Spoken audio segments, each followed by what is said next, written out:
1 for local news, traffic, and weather for Ottawa and the Valley. This is City News 101.1 everywhere. It is Friday, February 10th. Good morning. I am Damilola Unime. Right now in Ottawa, light rain, 2 degrees. In Smiths Falls, it is 4. And here's what's making news in Ottawa and the Valley. The jobless rate held steady at a near record low of 5% in January as the economy added a whopping 150,000 jobs. StatCan reports the biggest job gains came in the wholesale and retail trade sectors. Most jobs added to the economy were full-time, while people aged 25 to 54 drove the gains. The economy has added 326,000 jobs since September, despite forecasts that higher interest rates would slow the economy down significantly and weigh on employment. With the weather forecast for Ottawa and the Valley, here is City News weather specialist Denise Andriachi. A mostly cloudy day today, breezy too, and there's a chance of some showers and flurries mixing in. The guaranteed high +4. We've already hit that this morning, so relatively mild start to the day, but we drop to lows near -7 tonight. Sun and cloud with chance of flurries for Saturday, highs near -2. The guaranteed high today +4. City News time 10:01. Ottawa police say they have charged 3 suspects in the death of a 35-year-old man found in Orleans earlier this week. The Ottawa Police Service says the body of Carl Andrades was found on Tuesday at a property on 10th Line Road. They say 2 men aged 36 and 33, Nicholas Begret and Antoine Richmond, have been charged with first-degree murder, while a third 46-year-old man has been charged with second degree. All 3 men remain in custody and appeared in court yesterday afternoon. If you have any information on the case, you are asked to contact Ottawa Police or Crime Stoppers. And more than 100 hours after a catastrophic earthquake in Turkey and Syria, with mostly grim discoveries beneath the rubble, there are still remarkable stories of survival. City News reporter Jamie Pulfer has the latest. While the chances of finding someone alive are remote, these incredible moments are still happening. Emergency crews making a series of dramatic rescues in Turkey, pulling a dozen people from the rubble, including a family of 6, more than 4 days after this monster earthquake that has now killed more than 22,000 people in Turkey and Syria. British-Turkish actor Tamer Hassan tells Sky News his family is among those rescued today. It comes a little bit bittersweet, to tell the truth, because of the amount of people that are still there, family, friends, Cypriots, Turkish people, and everyone from around the world that are stuck there. Temperatures remain below freezing across the large region. Many people have no place to go. And the World Food Program wants more access to Syria, calling the situation in the northwest part of the country a catastrophe on top of catastrophe, where aid is quickly being exhausted. Jamie Pulfer, City News. And officials from 30 countries are holding a summit today to discuss how to respond to Ukraine's push for Russian athletes to be barred from next year's Paris Olympics. The International Olympic Committee argues it would be discriminatory to exclude Russia and ally Belarus entirely. It wants their athletes to compete in a neutral capacity with our national symbols. Ukraine's President Volodymyr Zelensky is due to address the online summit by video link. I am Damilola Unime. For news anytime, follow up online at ottawa.citynews.ca. Connecting you and your community. This is the Sam Laprade Show on City News 101.1 FM and 1310 AM.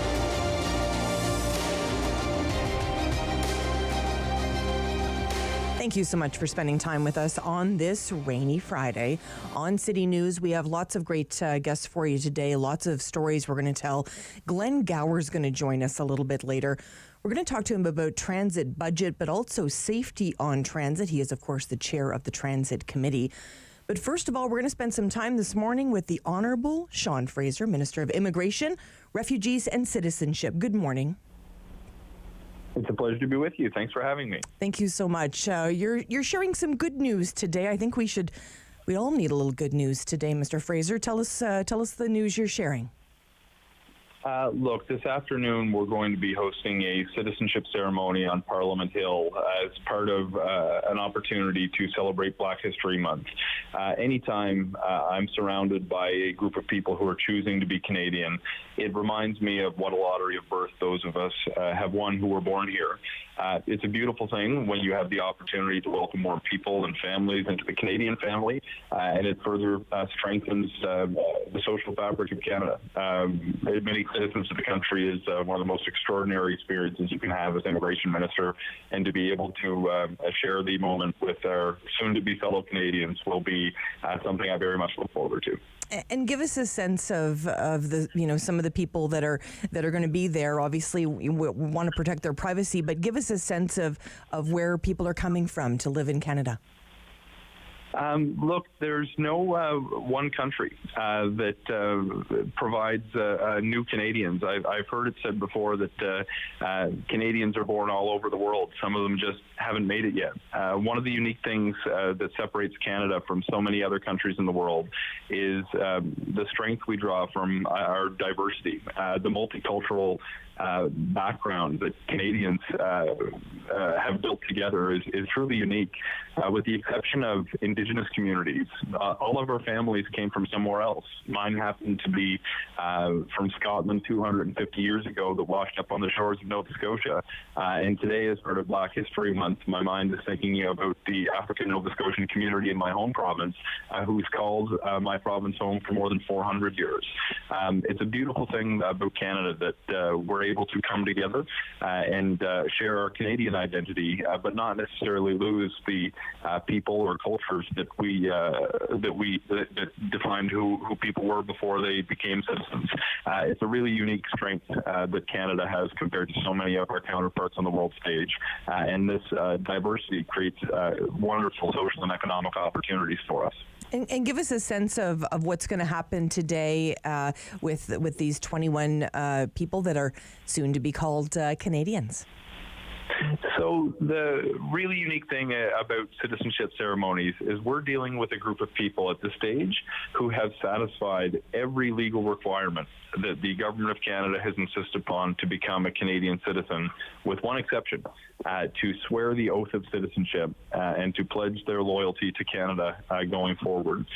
These are people who have complied with the laws that have been built up over the course of Canada's more than 150-year history to determine who we want to welcome into this country as citizens, and to be able to administer the oath, to have people make their commitment to this country, and to pledge allegiance to Canada is all that stands between their opportunity to become citizens. The hard work is done. This is a ceremony to acknowledge the work that they've done, the fact that they've satisfied the requirements, and it's a unique thing when you realize that the choice people make to become Canadian, as of the moment they swear that oath, is going to be a decision that will have a positive impact on their families for many generations to come. Minister, let me ask you this, as the Minister of Immigration, is it hard to watch what happened in Afghanistan, where people were literally trying to hold on to planes to leave that country? And we know so many applications have come from Afghanistan, and we know the people of Ukraine are desperate, some of them, to come to Canada. We know, of course, we're seeing the tragedy out of Syria and out of Turkey. Is it hard not to just open the doors to everybody? One of the things that you come to realize is when you have the privilege of holding the position that I now serve in, is that although there are tragedies that play out all over the world, we have an extraordinary opportunity to provide a second lease on life to some of the world's most vulnerable. I look at the resettlement initiative, including for many people who fought alongside the Canadian Armed Forces during our mission there, and see that there are 28,000 people who are now living safely in Canada. I've met families who landed on the tarmac in Canada who've literally kissed the ground when they've arrived because they know that they and their families are safe. I've seen them carry their children, the same age as my children, down the steps of the plane, knowing that the quality of life they'll enjoy going forward is very different than the future they may have held for themselves in Afghanistan.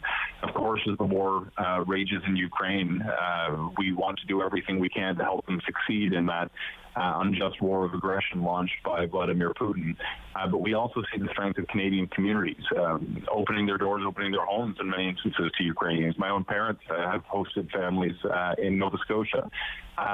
We've seen now an initial commitment for Syrian refugees in 2015 to welcome 25,000 that has now grown into more than 80,000 people who've landed in this country. Of course, we continue to do what we can to respond to humanitarian disasters around the world, whether it's war, violence, persecution, or natural disasters. But it's important to put in context that Canada, over the course of the pandemic, welcomed more refugees than any other country in the world, not just on a per capita basis, but more people have been given permanent refuge in Canada than in any other country. You see that we've actually, during the pandemic, resettled more than 1/3 of the total number of refugees that have been resettled globally. This is an area where Canada is the leader in the world, and it's something that should make us incredibly proud. But my experience is that the people we bring here are not just charity cases. They're people who are giving back. They're making our communities better places to live. And the gratitude that they show for Canada and for Canadians reminds me of what an incredible place we all get to call home. Mm-hmm, absolutely, beautifully said. And when I think, Mr. Fraser, about the healthcare system right now, and so many people coming to Canada, and they may be trained as nurses or doctors, and they're not able to sort of use those skills when we have such a challenge in terms of healthcare. Is that also on your mind when you're seeing this number of people come into this country? Absolutely it is. And there's no question that healthcare systems and provinces right across Canada are facing extraordinary pressures as we seek to rebound from the COVID-19 pandemic. There's surgery backlogs, there's challenges with people having access to family doctors, there's significant wait times, challenging access to mental health services. And I'd point out that the proposal that was made just a few days ago between the Prime Minister and Premiers represents the largest investment in Canada's public health care system by a federal government in history. But in addition to putting money into the system and working with provinces to ensure that money leads to positive outcomes, we have an extraordinary opportunity to use our immigration system to actually strengthen the healthcare system. In particular, we've got people who have the skills that are in demand. We have been expediting the processing of healthcare workers' applications in the system since the COVID-19 pandemic and continue to. We have put in place new measures to give targeted ability for the immigration system to specifically select more healthcare workers. In fact, between 2016 and 2021, we had approximately 16,000 doctors and nurses land in this country to help provide care to Canadians.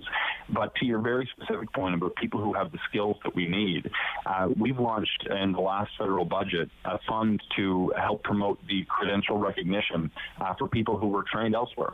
This is $115 million that is helping give internationally trained medical professionals experience in Canada. It's streamlining the process to recognize their talent so we can welcome them on the basis of the skills they have rather than deny them access to practicing on the basis of the country that they come from or were educated in. In addition, we're doing more work to allow people to work across provincial boundaries through this same fund.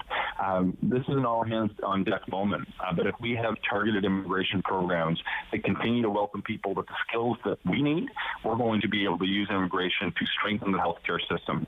I noticed in my home province, again of Nova Scotia, there was a recent initiative where 65 job offers were made over the course of a couple of days to internationally trained nurses educated by the United Nations who were people that happened to be refugees who were actually coming as economic migrants to Canada to provide care for my neighbors.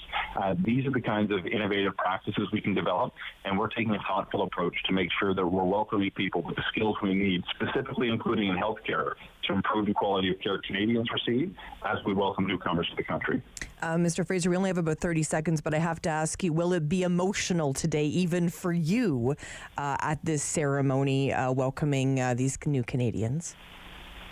Of course. It's an incredible thing to be surrounded by people who are choosing to become Canadian, to be specifically celebrating Black History Month, where we have an opportunity to celebrate our diversity, to ensure that we are creating a welcoming atmosphere for people who come from communities that have historically been marginalized, and acknowledging the shortcomings of our past and committing to recognizing the strength that diversity brings to this country.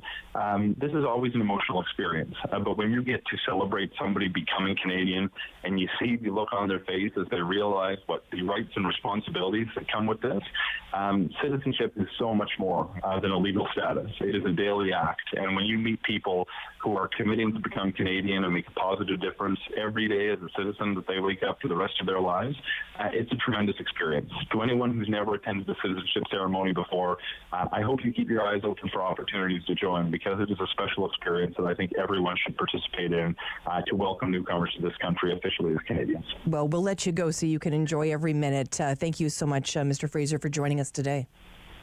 It's a pleasure as always. Thank you so much. The Honourable Sean Fraser joining us today, Minister of Immigration, Refugees and Citizenship. 21 people will become Canadians today, and this is to particularly mark Black History Month. Stay with us here on City News. Sam Laprade will be right back on City News. 101.1 FM and 1310 AM. That's the way I kill my skill sharpen, because I've been here sharpening. What's going on, y'all? It's Jay Morris, a.k.a. your favorite light skin, and you're going to check out my performance on Encore Ottawa 3 coming up this week. Let's go. All again, murderation, 911, call it in. Neon murder every... Play 4 games of bingo from the comfort of your own home each Monday at 7 p.m. for your chance to win money from our $2,000 regular bingo or $5,000 super bingo night. Kiwanis TV Bingo, Mondays at 7 p.m. on Rogers TV. It was our 35th anniversary. To celebrate, we were on our way to Mama Rosie's, where we had our first date. That's when we heard coming from the radio. So we stopped and listened. It helped us get to safety. So when I think of our anniversary, because now we have even more to celebrate.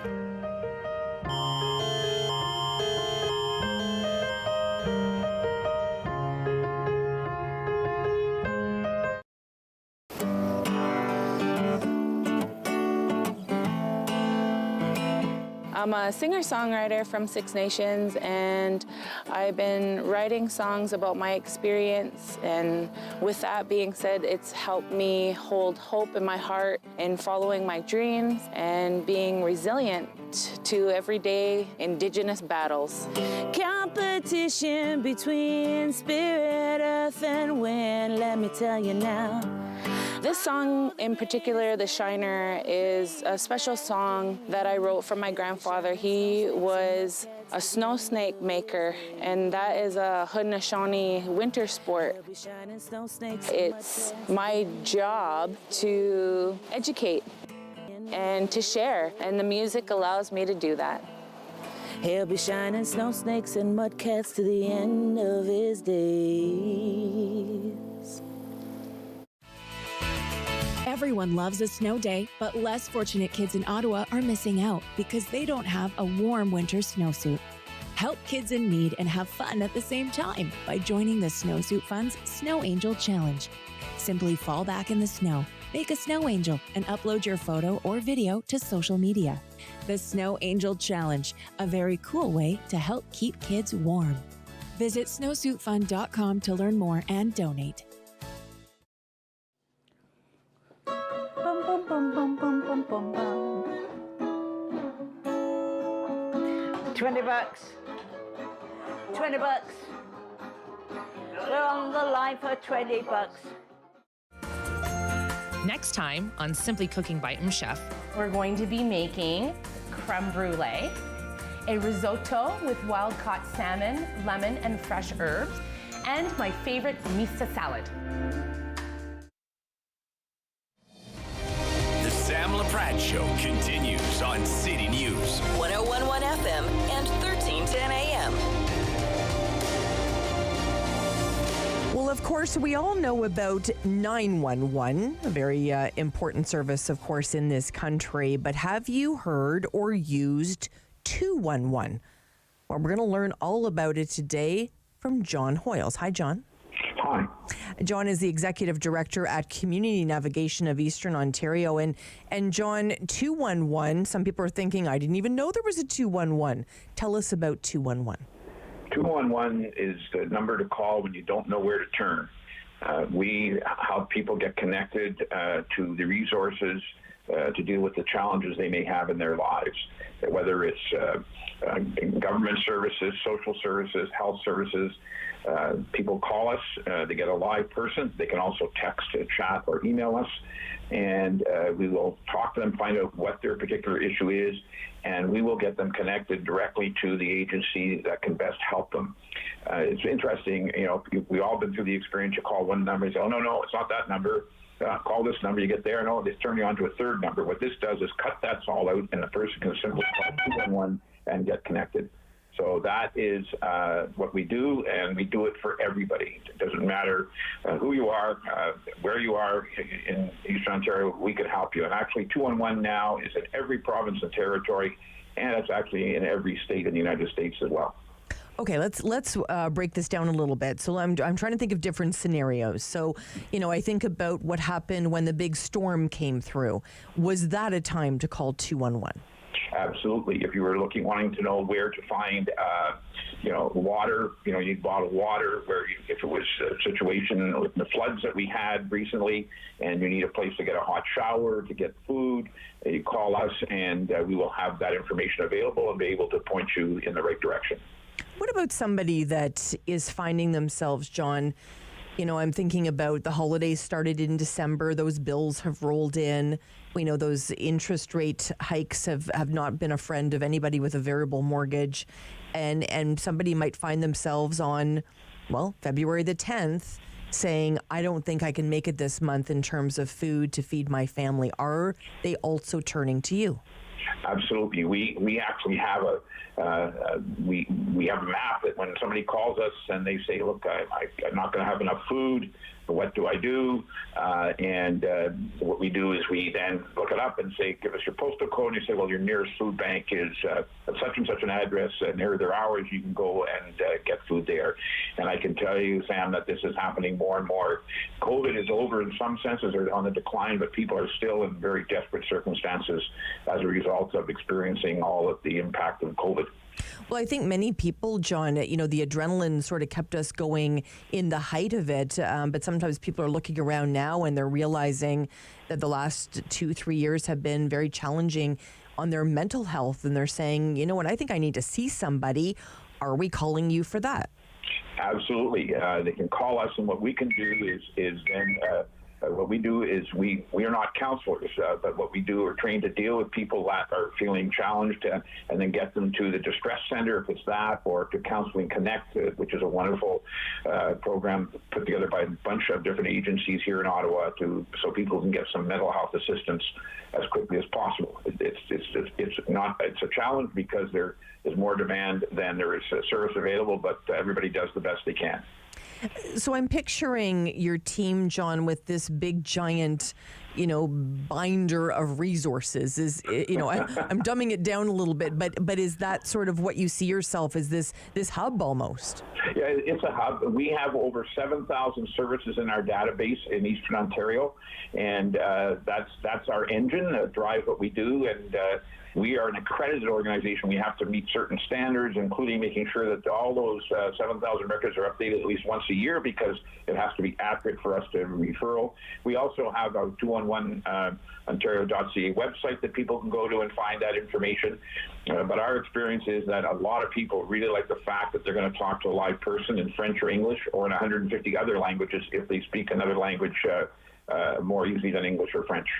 And it's so interesting because often I belong to a couple of different moms groups, and often you find people that that make a post there that feel like they're almost at the end of the rope. They don't know what to do in terms of maybe a housing challenge or something to do with their children or senior parents. I'm seeing so much about how can I help my mom? How can I help my dad? Or, all of those issues. And I'm thinking to myself, like, I just need to respond and say, reach out to 211, because often these posts are just, call this place, to your point, right? And then it just becomes this big giant list of frustration. But if I was just to say to them, listen, call 211, that seems to be a very easy answer.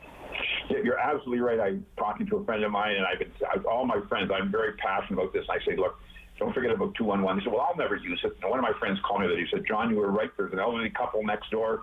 They had a problem. They weren't sure what to do. And I was chatting with them in the laneway. And I said, call 211. And they told me they did, and they found the answer. So that's why tomorrow is the 211 Day, 211, in celebrating what 211 does across the country and here in the greater Ottawa area, so that people can get the help. It's a real maze out there. It doesn't matter whether you're sophisticated, unsophisticated. It's really hard to navigate it, and what we do is help people navigate the system to get the help that they need. How are you funded, John? About 65% from the Ministry of Children, Community and Social Services. We're very grateful, and to the United Ways as well, that provide assistance. The City of Ottawa, and for East Ontario, the City of Kingston, the other United Ways in East Ontario also provide some funding to us. Mm-hmm. Such an important conversation. And any other sort of words of wisdom you want to share in terms of 211 that maybe would inspire somebody not to have any shame or be nervous about calling? Yeah, I think that's a great point. We all have pride, but we don't judge. We're there to help people. And I think during COVID, the number of people that told my community navigator team, it was just great to talk to a person that had listening and had empathy and sympathy for their situation. And that's one of the skills we look for when we hire people, is that having that empathetic point of view.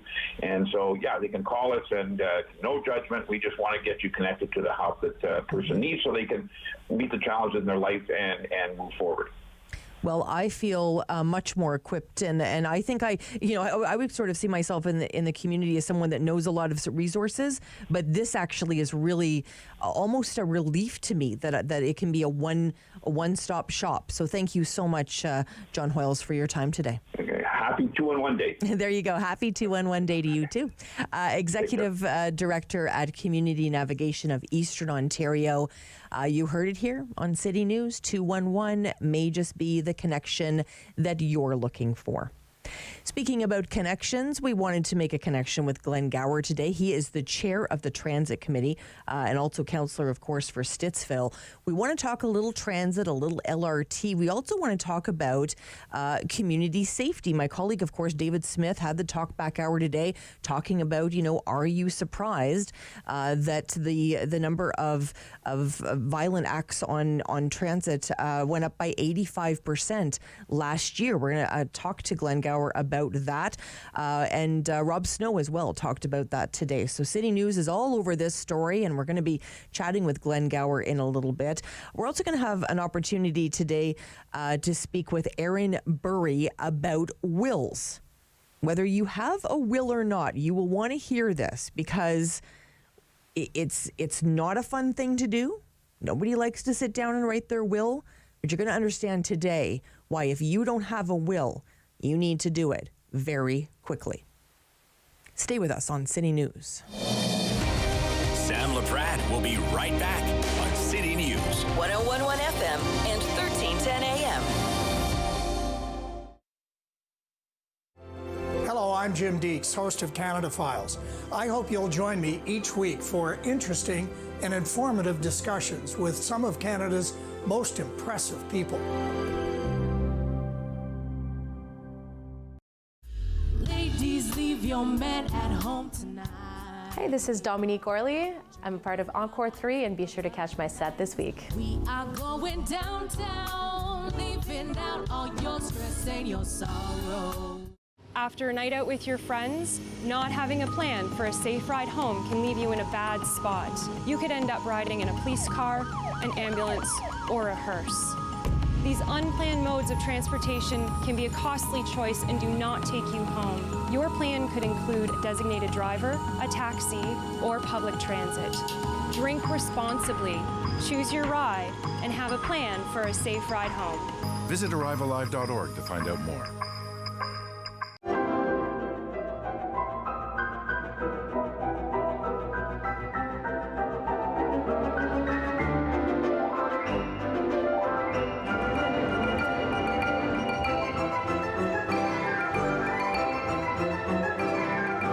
Hi, I'm Julian Armour from Music and Beyond.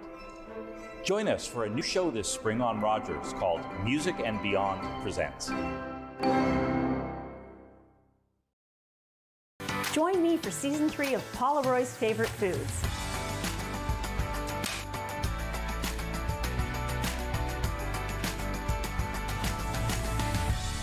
Whew, that was a lot. I think I need a nap.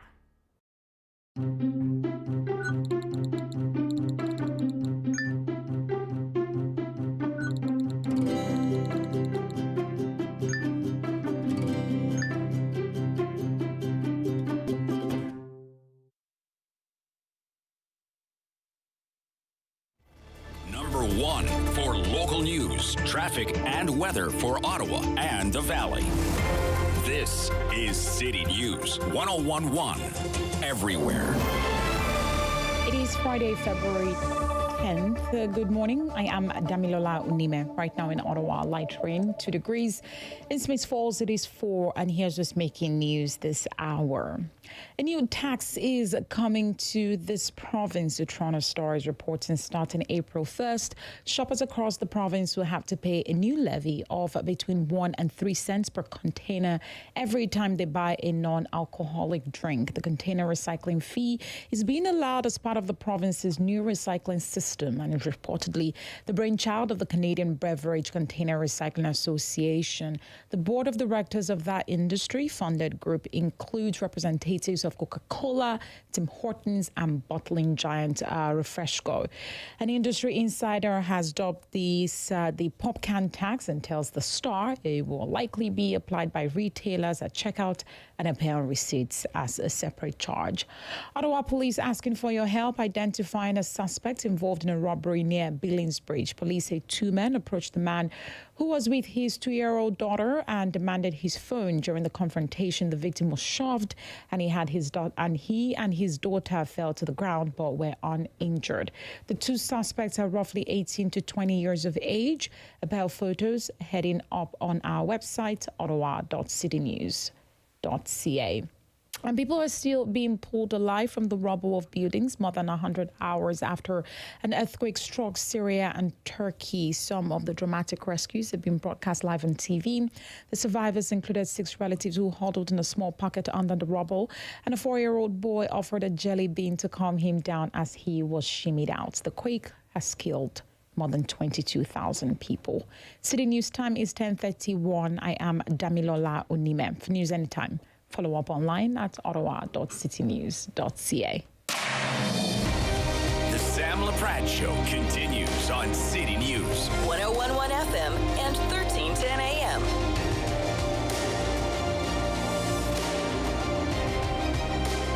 Well, of course, it's all eyes on the Transit Committee. We wanted to talk a little today about the budget, about community safety, and of course about the LRT.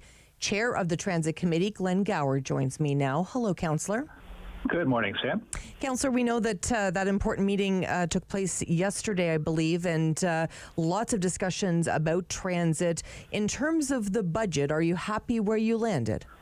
Yeah, so we had an 8.5-hour transit commission yesterday, covered a lot of ground. Most of that discussion was in the afternoon on the budget. And I am happy where we ended up. We approved a fare freeze. We approved a budget that has no reductions to service. In fact, OC is going to add 360 new drivers this year. And if you look at the transit operations lines, this is the money that goes towards the operation of buses and trains and paratranspo. It's actually going up $27 million over 2022. So that's an increase of 5%. So I'm really happy with that. And there's room in the budget to add additional buses where we see the need on routes. If we've got buses that are crowded and we need to add some more runs, we have the room in that budget to do that. So I think overall, it's a very good budget in a year where we have a lot of budget challenges this year. And what does it mean for the opportunity to have some buses sort of on standby to meet those needs? I think about what happened this week with all of that water rushing in at Rideau Station, left a lot of people, took them 3 hours to get home. Are you thinking those buses on standby then could very quickly zip and catch all those people so they wouldn't be stuck like that? Yeah, well, you always need to have, as a transit system, some buses on standby. We heard from the general manager of transit yesterday. Her goal is to have at least 12% of a fleet ready for standby, and we'll be at 17% next year. So we have enough buses for that. They're retiring some older buses that just would cost a lot of money to be refurbished and perhaps aren't as reliable if you put them in service. So in the end, we'll have a fleet of buses that can serve the public and backup or spares, because whenever you have a bus fleet, whenever you have moving vehicles, you could have potential issues. So we've got that extra reliability and mitigation for anything there. People are seeing a lot right now. We hear about this a lot, about canceled buses and late buses. And that's another thing that this budget addresses. I mentioned 360 new drivers. We had a lot of discussion yesterday about reliability and what we need to do to fix those issues. They're delivering, the numbers are 97.5 of trips are being delivered. But what that means in actual numbers is you have days where there's 100 or 200 and some more cancellations. That's acceptable.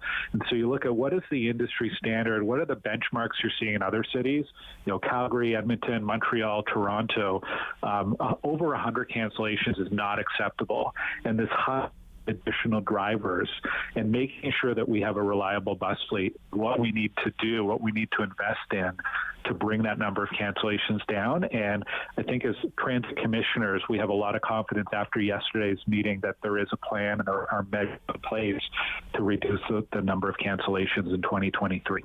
And do you have a sense, Councillor, how much that will mean to the average taxpayer in terms of the increase? Oh, in terms of the increase, well, overall, the overall city budget, it's targeted to come in at 2% to 2.5%. So although we've been able to increase the transit operations by 5%, that's not going to be impacted on the tax bill because of the savings found in the transit budget elsewhere. For example, we're delaying some of our capital spending.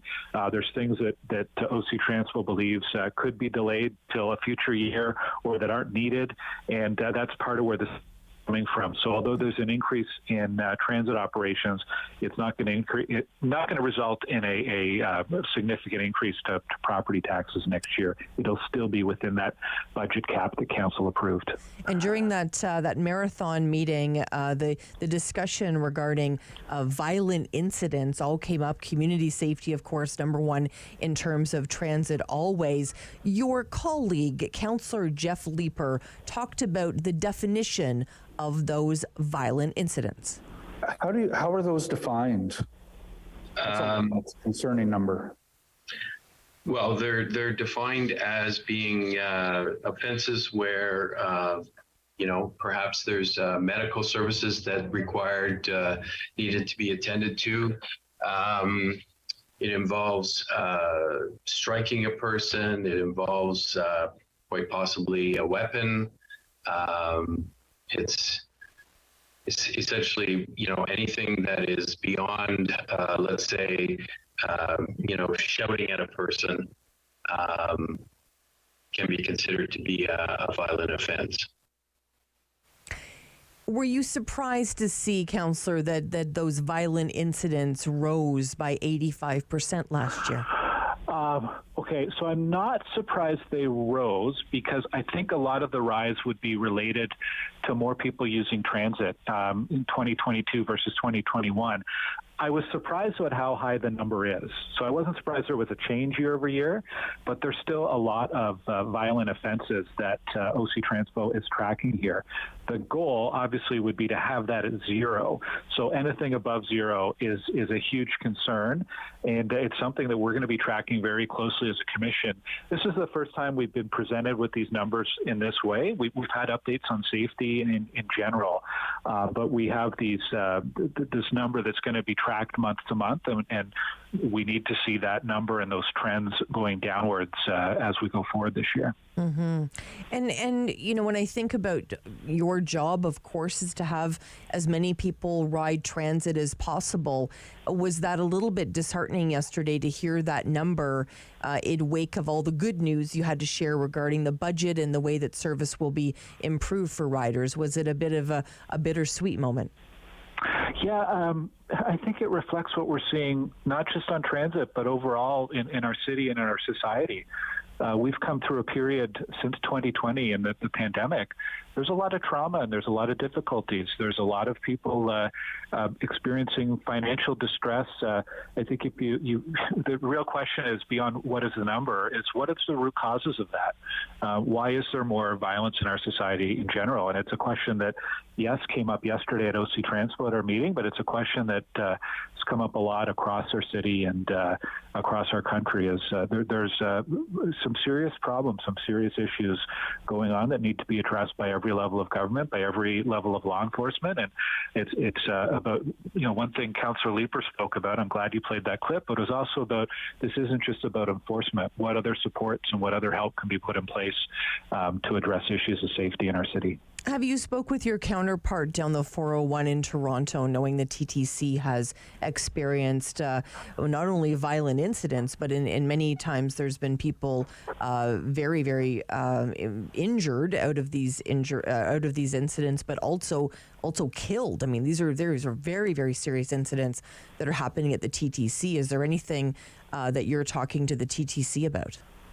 Well, not me personally, but I know OC Transpo staff are very engaged with other transit operators. There's a very close-knit network of transit operators and of safety officials, chief safety officers, who are in constant dialogue between the different transit systems to look at what is happening in different cities, what solutions are being deployed. So I am really confident that there's a good dialogue happening.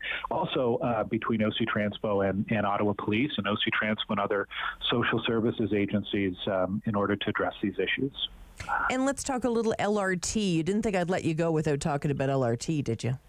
Of course not. Everyone wants to talk LRT. Everyone wants to talk LRT. So let's talk a little bit. What happened the other day in terms of the water? First, can we start there? What happened with all of that water gushing in, making it so challenging at the Rideau station? Oh, yes. So that was, what was that? Was that Tuesday or Wednesday? It's been a long week, but yeah, there was a sprinkler system pipe that burst, and it was related to the cold snap followed by a very warm snap, and a fire alarm went off as a result of that. So the Rideau Street station was closed for just under an hour and not available for trains or the public, but it was back up in operation after 4 p.m. So there were some commuters that would have had to take the R1 replacement buses to get to where they needed to go during that hour, but it's been repaired and restored, and there's some additional inspections going on with that sprinkler equipment and other stations as well. And give us a sense in terms of the LRT, the budget, all of the next stages. Where are we at? Give us a little bit of an update in terms of LRT.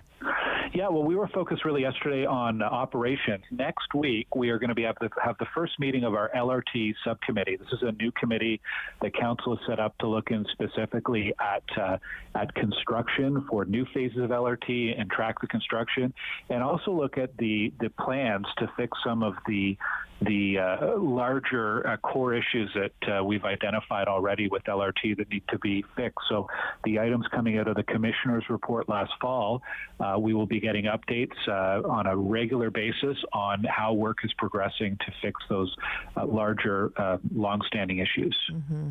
And just before I let you go, we saw some news that someone has created a plaque and put it on, on Bank Street, the battle of, I'm just looking up the terminology here. A Battle of Billingsbridge, my apologies. Right. So they put up this plaque indicating that that's where this sort of quote-unquote battle took place regarding the Freedom Convoy. It was not city issued, obviously, although it had the city logo on it. The verbiage, of course, on it was not city approved. Someone created that plaque, put it up on that bridge, and then somebody has taken it down. What are your thoughts on this type of theatric? Yeah, I saw a photo of that. It was a very convincing fake, I guess. I can understand the sentiment behind it. People are still pretty raw about what happened during that occupation a year ago. I think if you read some of the background to the auditor's report that was released on that, some of the feedback she received from residents, there's also the People's Commission report that the public put together to capture some of the experience and ongoing trauma that people are feeling. I totally understand the sentiment behind it.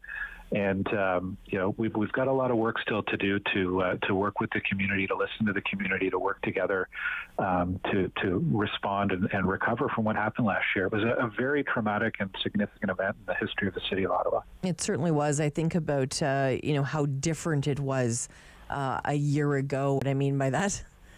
Yeah, time flies. It's hard to believe in a way it was a year ago, and it's still very, very fresh and very raw in my mind. It was a very difficult time for the entire city. For sure. Councillor, you're always so generous with your time. Thank you. Happy to chat. Hope you have a good weekend. You too. Chair of the Transit Committee, Councillor from Stittsville, of course, that is Glenn Gower. Learned lots from Glenn today. Certainly appreciate his time. When we come back, Anil Jolly will be here. He's my colleague. He's my friend. He's our City News web editor. We're going to be talking about all the stories from this week. You'll want to join us for that. We're also going to have some conversations today with Keith Whittier, of course. He is our movie reviewer. We're going to talk all things movie. Stay with us here on City News. Sam Laprade will be right back on City News. 101.1 FM and 1310 AM.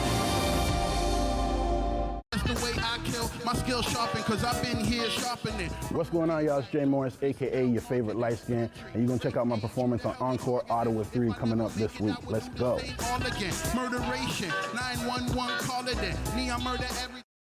Play 4 games of bingo from the comfort of your own home each Monday at 7 p.m. for your chance to win money from our $2,000 regular bingo or $5,000 super bingo night. Kiwanis TV Bingo, Mondays at 7 p.m. on Rogers TV. Do you worry about how much someone drinks? Do you feel angry or depressed most of the time? Do you feel neglected or unloved? Do you feel that if the drinker loved you, she or he would stop drinking?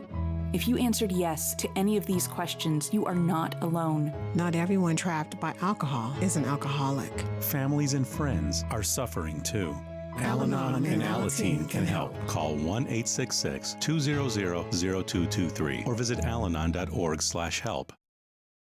On Friday's Daytime Ottawa, the chef Daniela Croco joins us on the show. Of course, you can watch her television series right here on Rogers TV, but she's going to share some great ideas just in time for Valentine's Day. We're also going to tell you about the latest workplace and workforce trends, and we'll introduce you to an art project that really deals with climate change. It is called Teach Your Parents. All that and more on Friday's Daytime Ottawa. Do you have something to share? Let everyone know about your next meeting, your need for volunteers, or your fundraising event on the Rogers TV Community Billboard. Send us your words and we'll bring them to life on Rogers TV and rogerstv.com. When it's time to spread the word, go to rogerstv.com to add your announcement to the Community Billboard.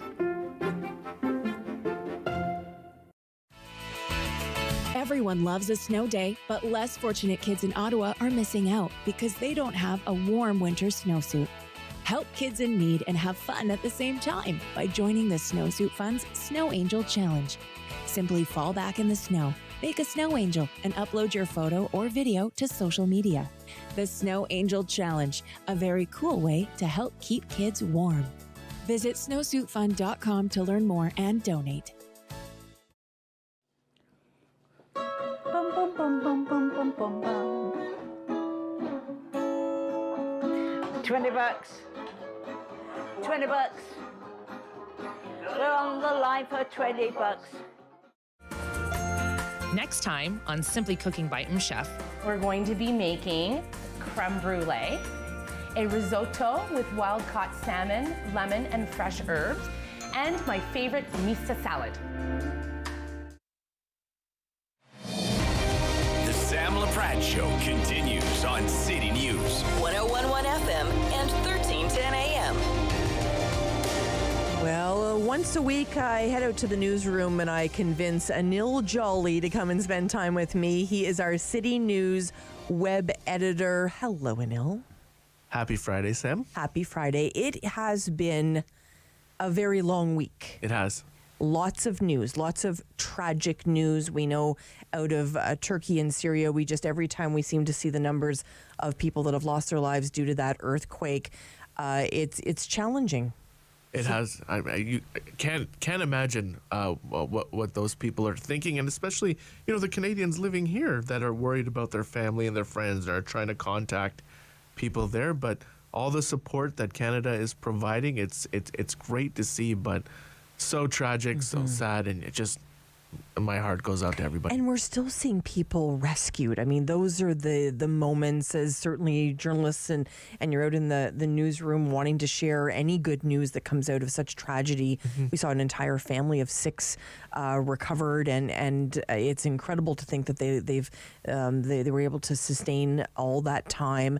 We know that a baby was born during that time. Her mother unfortunately didn't survive, but those are those moments of joy with such horrific outcomes. Yeah, I mean, just the humanity and just the good in people who are just even kind of risking themselves out there in all the rubble and trying to just pull people out and doing their best to just make sure that people are okay. But yeah, we're still hearing numbers and it's just tragic. It's sad for sure. I spoke this week with the ambassador to Turkey, and he said to me, listen, Sam, these numbers are just going to continue to rise. So we were obviously following that story very closely. And we know that we were obviously in the newsroom working away and heard the tragedy unfold in Laval. We shared it here about 20 after 10 on Tuesday morning, talking about the fact that a bus had driven into a daycare. And I think the assumption certainly that I made, Anil, was maybe that it was an accident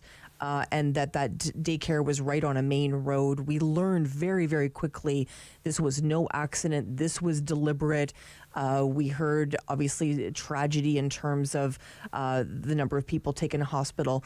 But the moment that it comes to us, Anil, that we need to share with, in your case, our readers, of course, and with our listeners, that 2 children lost their lives in that it is absolutely heartbreaking to have to share that news. Gut-wrenching, especially when it involves children. And, you try to kind of put aside feelings as a journalist, things like that. But when it involves children and such a tragedy, and knowing that it was deliberately done, I mean, you have to have a moment of reflection and say, oh my goodness, like imagine those parents who were wanting to pick their kids up after daycare and the parents that are going to drop their kids off there in the future. Like, what is going through their minds? It's awful. Can't imagine it. And I think yesterday we've received a lot of listener feedback. Yesterday what we did is we started our show talking about grief because you and I just spoke about so much tragedy, whether it be abroad or in the neighboring province or right here in our very own city. We talked about grief yesterday and from the perspective of us having to share some of that grief. And we know people are driving their cars and we're going to share tragic news and it's going to be upsetting to them as well. The conversation regarding grief, I think, was an important one yesterday. We heard from listeners, they agreed with that they thought it was a good opportunity to talk about some of those tools. But it is such a difficult time for sure. It is. It's very difficult. This past week has been so challenging, and just what we've been reading and seeing has just been so challenging and tragic. Absolutely. Let's talk about something a little bit more positive that's happening, of course, here in our city. It was a very big week. I couldn't attend, but I was supposed to be there. We know that it was the launch of SOPA. SOPA. And for those that don't know about SOPA, of course, it is the opportunity to sort of take an area of our city and call it SOPA, which is meaning South of Parliament, so that we can designated with great restaurants and entertainment and all that kind of good stuff. It was kind of fun to see this happening in our city. Yeah, I mean, Ottawa's always had this reputation of being just a government town and very, just go, government, downtown, things like that. But it's great to see that there are people that want to showcase, because we have such great, an entertainment district. We have so many fantastic restaurants and just things to do to make this city fun and entertaining. So it's great to see. I love the names, South Parliament. I love how they've combined everything together. And it's great because we also know, too, that, earlier this week, council approved all the Wellington Street stuff, too. Right. So it's a great opportunity there. The timing is really great for sure. A couple of weeks ago, I had one of the representatives on who was talking about the group that got together and decided on the name and all the fun stuff about it. And I said, well, how'd you come up with the name? And he said, well, we decided to call it SOPA because we didn't want to call it NOBA. And I said, well, what does NOBA mean? And he said, North of Barrhaven. And I thought it was the funniest thing I'd ever heard. Very, very funny. So he had a very good sense of humor about it. Not everyone is going to love this, but maybe not everybody liked it when New York City called it Soho. Do you know what Soho stands for? You're going to tell me. I'm going to tell you. You don't know, right? No. Okay. It means south of Houston. Okay. So it is, there's a street, Houston Street, so it's south of Houston. So we're trying to be hip, like New York City, We're a hip city. We are very hip. We got lots of stuff happening. We're just going to tell each other we're hip all day long. You're hip, I'm hip, everybody's hip. Are you going to visit SOPA? Yes, definitely going to visit SOPA. My wife and I like doing that stuff, and she likes to... we like to kind of... we were thinking about doing a staycation, too, in Ottawa, too, because there's so much to do in our city, especially in the wintertime. We've got so many activities here to do. Beautiful opportunity to do that. I did that in December. Loved it so much. A little football game, I think, happening on Sunday. You don't say. Am I right about that? You don't say. It is Super Bowl weekend, Sam. Super Bowl weekend. Yes. So a little tip about Super Bowl weekend, which is something I'm going to share, which I think people don't really know, is that it is the quietest time to go to Disney. Truly, people do not book their trip to Disney. So that's when my family always went to Disney, because it kind of went close to my birthday and stuff. We would always go because it was the quietest time. Now, quiet Disney time is not very quiet, but you get my point. Right. So it is a big weekend, of course. Rihanna is the big star. The game is really the game. It's not a concert surrounded by a football game. It's a football game with a little bit of entertainment, right? Yes. And, for the first time in NFL history, we have... it's going to be a great game.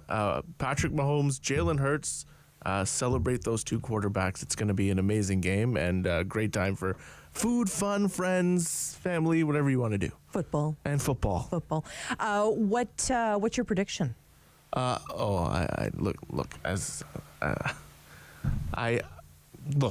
going to say the Eagles are going to win 35-27. Okay, I like that. I'm going to say that. You heard it here first. I like that.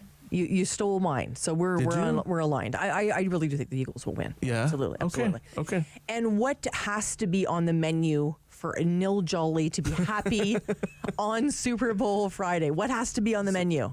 Well, it's just, to be honest, it's just a good company. To be honest, I'm going to be watching it with some good friends, and there might be some food. Who knows? Who knows? There will be food. You should see the smile on your face. There's going to be food. So normally it's like chicken wings, nachos. Yeah, like your pub food and chili. There's chili, and there's just some great options. I mean, it's endless creations that can happen on Sunday. Endless. We'll have a great Super Bowl Sunday. We're going to let you get out of here today. We're going to actually let you have the weekend off.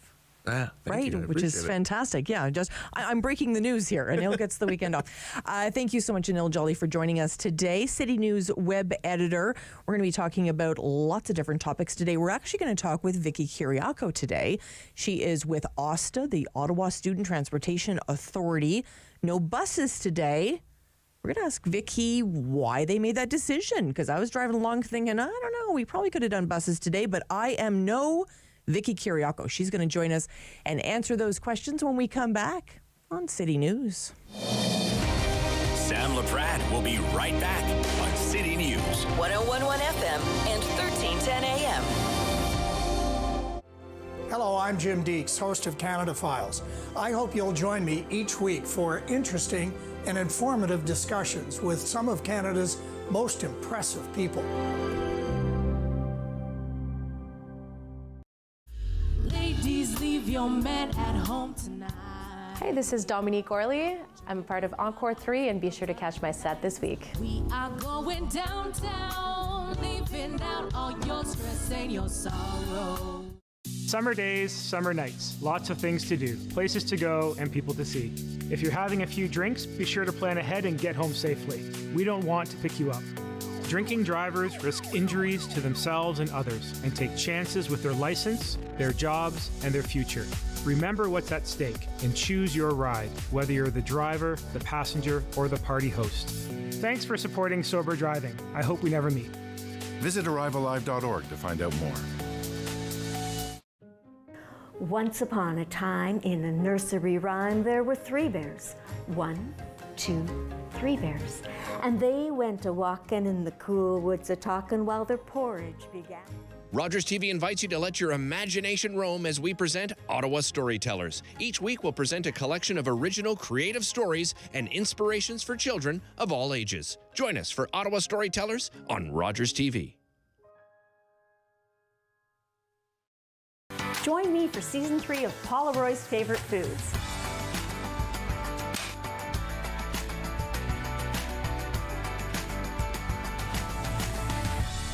Whew, that was a lot. I think I need a nap.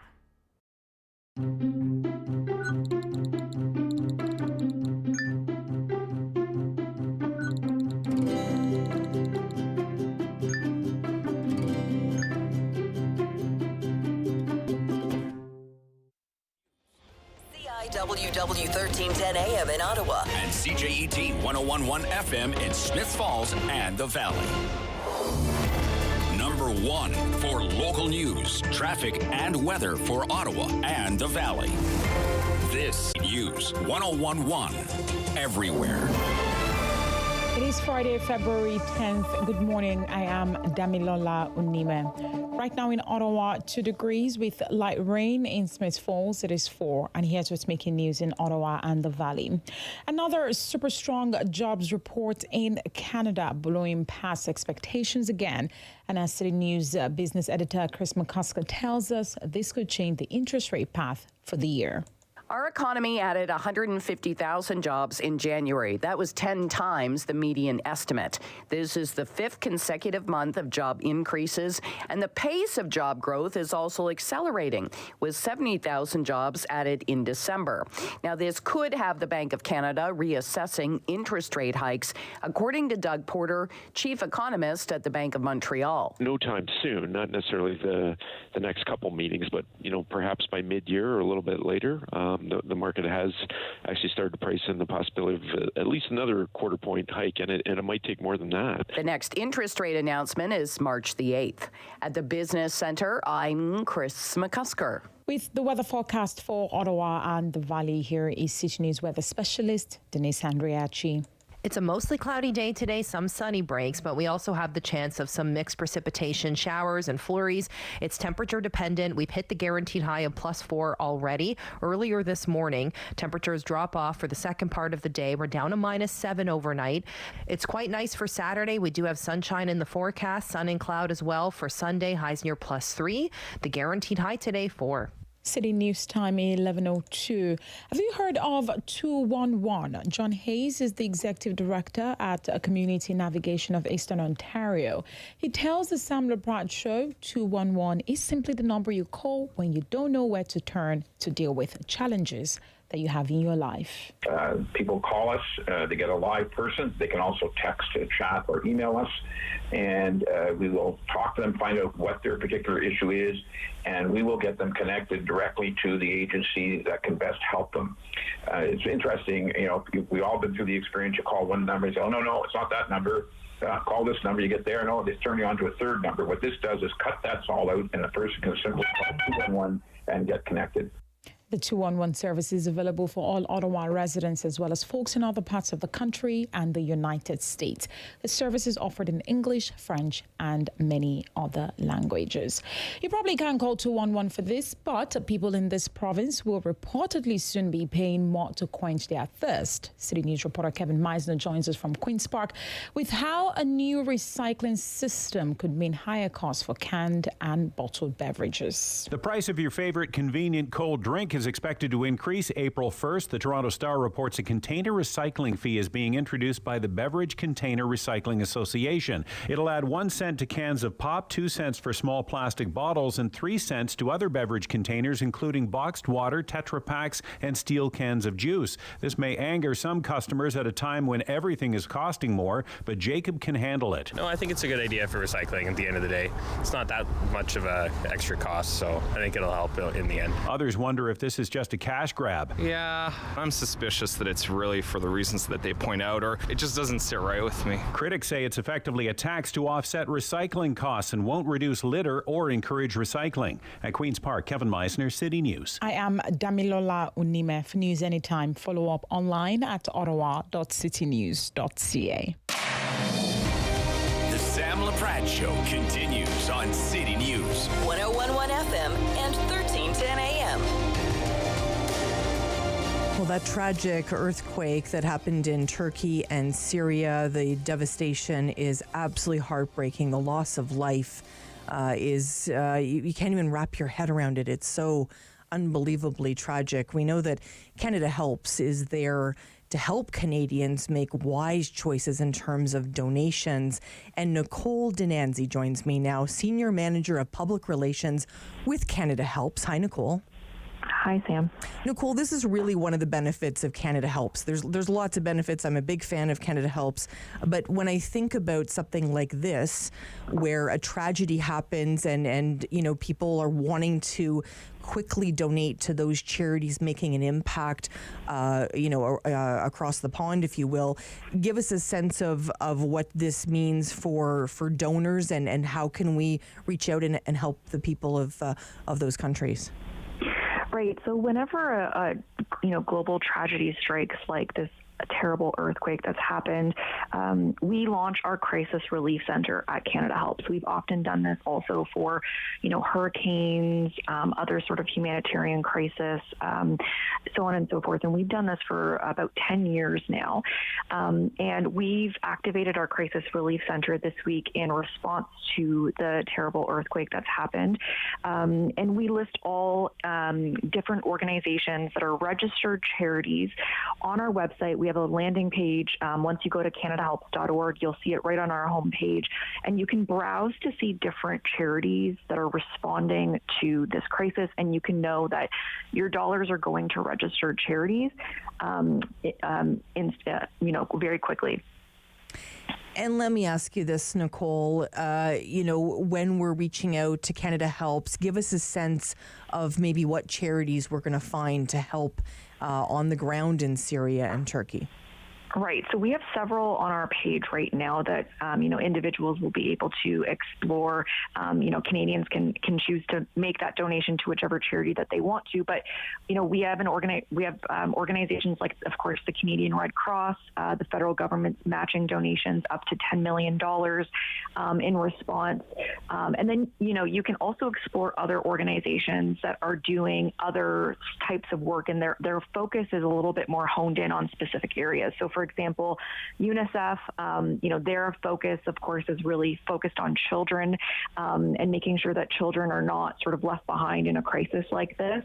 There's an organization called Help Age Canada, and their entire, mission is to support senior citizens who, or other vulnerable individuals who are also sometimes, part of a crisis like this, and they need more specialized support.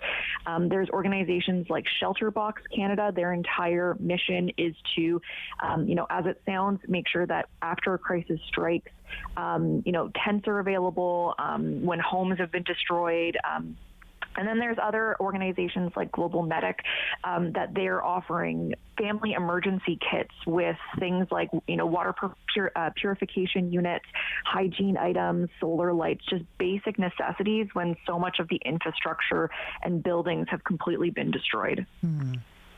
And there's so many benefits, like you just said. Some of those charities I've never heard of, Nicole, and you know me, I work in the sector when I'm not here on City News. This is something that I do, as my job, but this is one of the things that I think is a benefit to donors and charities is those matches can be made under the umbrella of Canada Helps, and it just feels, to me anyway, it feels very, very safe.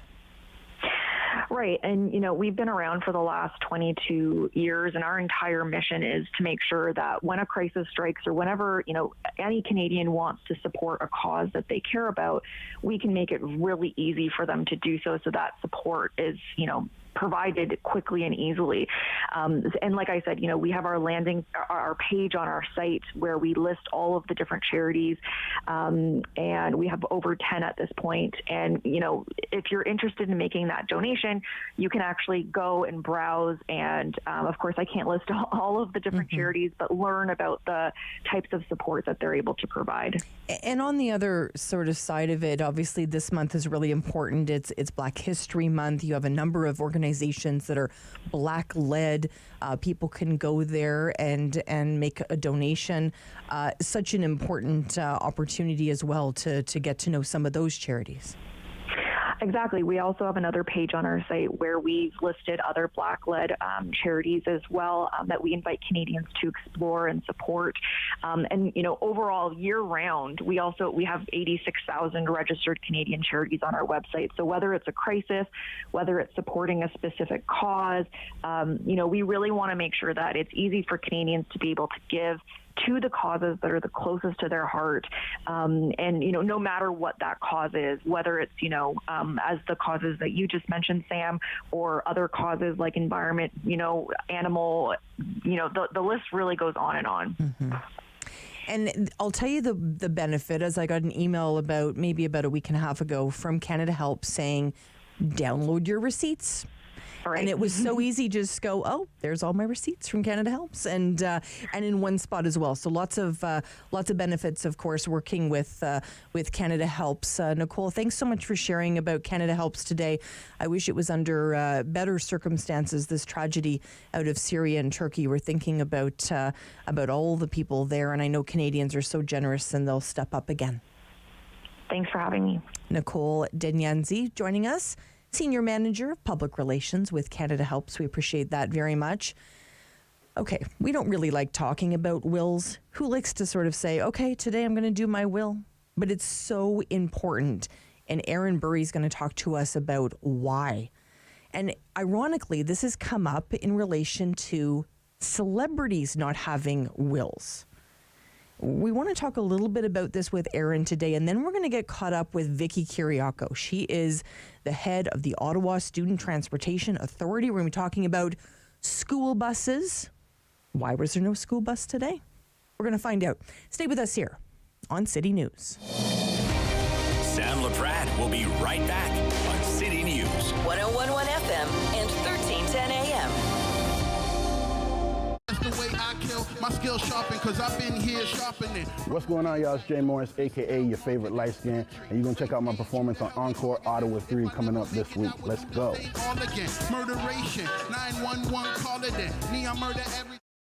Play 4 games of bingo from the comfort of your own home each Monday at 7 p.m. for your chance to win money from our $2,000 regular bingo or $5,000 super bingo night. Kiwanis TV Bingo Mondays at 7 p.m. on Rogers TV.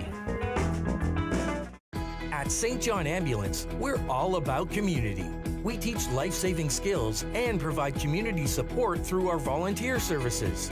All St. John Ambulance product sales and training registrations support these important services. Volunteer, donate, or enroll in a program today so we can continue to have an impact on our community. Visit sja.ca to learn more. At St. John Ambulance, we do more than save lives, we change lives. Jean-Marie! Fire! The neighbor's farm is on fire! It's almost to the road! It's heading for us! Help me get the animals out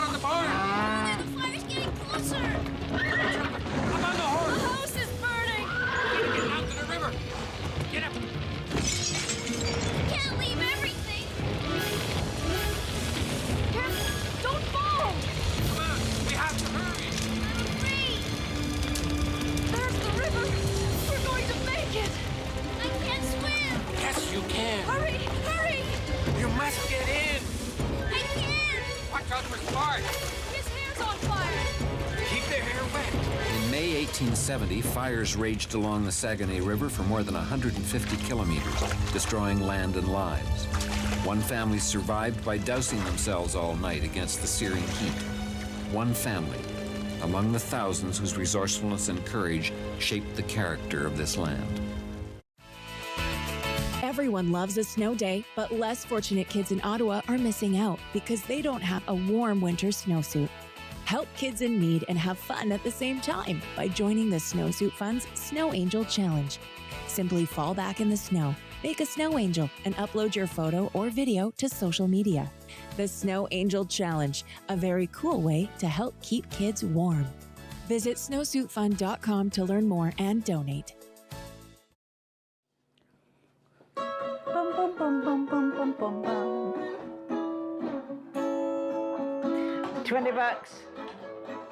$20. We're on the line for $20.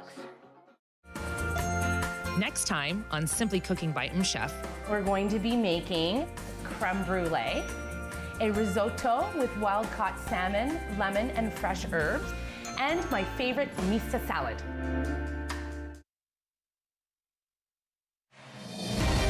The Sam Laprade Show continues on City News. 101.1 FM and 1310 AM. Okay, let's just say it's not something that's fun to talk about, but it is so important. I am so passionate about this topic today, and I know Irene Burry is passionate as well, CEO and co-founder of Willful. Hi, Irene. Hi, Sam. Thanks so much for having me. My pleasure. First of all, tell us what Willful is, and then we'll get into the topic. Absolutely. So Willful is an online platform that helps you create your will and power of attorney documents and other estate planning tasks from home, completely online. So think of it like the TurboTax for estate planning. We guide you through everything so you don't have to be an expert, which is good because most Canadians aren't. And it's so interesting because so many people do not have wills. You know, my really good friends, I'll say to them, do you have a will? And some of them are, no, I don't have a will, Sam. And some of them have kids. It always makes me so nervous, but they're not alone. Give us a sense of the percentage of Canadians that do not have a will. Yeah, you're not alone if you're listening to this and you don't have a will. You know, the majority of Canadian adults don't. So about 57% of adults do not have a will at all. And of those who do, about 1 in 10 are out of date because they've gone through a life change like having kids or getting a divorce or moving provinces, and they haven't updated that document. You know, it's sitting in a filing cabinet from 20 years ago and really doesn't reflect their current life situation. Okay, Irene, I'm 52 years old. And I have had 5 wills. And the reason is I keep collecting husbands. The collection has now stopped, Irene, so I don't foresee any husbands in the future. But to your point is that I had a child, I got married, I got divorced. You know, those were 3 different wills right there. Got married again, got divorced. There's the other 2. Life moments and those milestones are so important to have an eye on this, especially as a mom, Irene. It was really important to me that was all laid out, what would happen to me if something, or what would happen to my daughter if something happened to me. Absolutely. Well, when you said you had 5, I thought you were going to say husband. Oh. So no. My dad is on his 3rd spouse, so I know, it happens. And there you go. That's the problem is most people treat their estate planning, whether that's life insurance or a will or power of attorney documents, as this set it and forget it thing. They get it once, they stick it in the desk drawer, and then to your point, they inevitably go through these life changes. And often people pass away and their will names their ex-husband as their executor or leaves everything to a bridesmaid from their wedding 30 years ago that they don't even talk to anymore, Mm-hmm. So we really recommend treating it like your taxes. You have to do your taxes every year, whether you want to or not, and you sit down and for a couple hours, every April, you look at your taxes and you make sure it's checked off your list. And that's really what we recommend. Take an hour a year, grab a glass of wine, sit down with your spouse or just on your own and review your documents. Make a list of the things you don't don't have a will, add that to the list. Same with things like life insurance. And if you do that simple check-in every year, you can make sure things really do reflect your current life situation, because the whole point is those documents are relieving burden on your family. You know, my husband and I started Willful because we had a relative who passed away and didn't have those discussions. And so we had to guess at what they would have wanted. And it just added so much stress at a time when we really should have been focused on grieving. So that's really our mission, is, you know, educate Canadians about the importance of these documents and about the fact that they're really not for you. They're for the family members that you leave behind. Oh, beautifully said. And we know our hearts were absolutely broken when we heard the news of Twitch passing away. And as a father of 3 young children, we know that he didn't have a will. And sadly, when cases like this happen with celebrities, they do get that kind of attention. But whether it's a father down the street or a mother, across the city, not having a will and passing away, it really does bring to light the fact that I'm sure that they would have wanted a say in how life moves forward when they're not here anymore. Absolutely. And I mean, I think, you know, we hear feedback all the time that, oh, I don't need a will, I don't have a lot of assets. So the first thing I try to clarify is a will isn't just about who gets your stuff. You know, it's about, as you mentioned, naming guardians for any minor children and also pets. It's about naming an executor so that there's someone with the legal authority to deal with your estate, so the courts don't have to make those decisions. So, you know, it doesn't matter if you have celebrity-sized assets. These are still important documents. But I'm always shocked at how many celebrities pass away without a will, not only because they have large estates, but also because they have the means and the assistance and all of these people around them helping them. And so this shouldn't be something that falls down their to-do list, but so often it is. And you're right, it makes headlines and it makes us all say, wow, why didn't they have their documents in order? Mm-hmm. And any advice for us, Erin, on kind of where to start? Because I think people, it might feel a bit overwhelming because people, to your point, say, well, I have this house, but I don't really have anything else. And, you know, people may not even understand how much that house is worth 20 or 30 years from now. For sure. Well, I mean, the thing I always try to clarify is that a will is really a very simple document that says 3 things. Who's going to act as your executor and wrap things up when you're gone, who's going to get your stuff, and who's going to take care of any minor children or pets. So you don't need to gather your financial statements or your tax returns or do all of hours of prep to sit down to do your will. You really just need to have a clear picture of who you want in those roles. And, you know, Sam, I'm a parent too. I have a 15-month-old daughter, so I know it's not fun to sit there on a Friday night and think about, you know, who would take care of our daughter if my husband and I were to pass away. But I always say to people, imagine the weird brother-in-law or the black sheep friend as the person that ends up taking care of them. You know, the whole point of a will is it's not always fun to think about these things, but it means that you're in the driver's seat and you have the peace of mind that things would be the way you want them after you're gone. So important. And when do you suggest, Erin, that people have a first will? Because, you know, we talked about, you know, obviously my collection of husbands, but it didn't start that way. And my first will, to be honest with you, was when I had my daughter. I had my daughter quite, at an older age. So I was 36. I didn't have a will before that. I'm embarrassed to tell you. When should we do the first will? Well, I can tell you, when I was a student at Carleton University, I certainly was not thinking about doing my will, and we don't expect people to when they're, 19, 20. It's really those life moments, as you mentioned, Sam, and you're not alone. The most common life moment that causes people to get a will is having children, and that's why 71% of our customers on Willful are parents. Other common trigger points would be buying a house or another large asset, or often losing someone close to you. Just like my husband and I, when you lose someone close to you, especially if they didn't have their stuff organized, it really makes you contemplate, both what you would want and also not wanting to burden your family. So really, it tends to be around, age 30, 35, when you're having kids, acquiring some large assets, getting married. And you really want to have those things in place.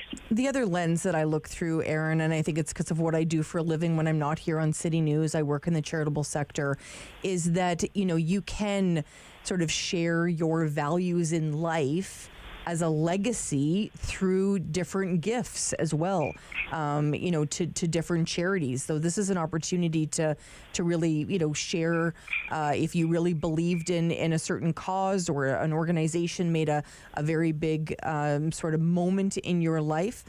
Those are the opportunities as well for us to sort of, share that with our friends and loved ones. Not that my daughter won't be taken care of.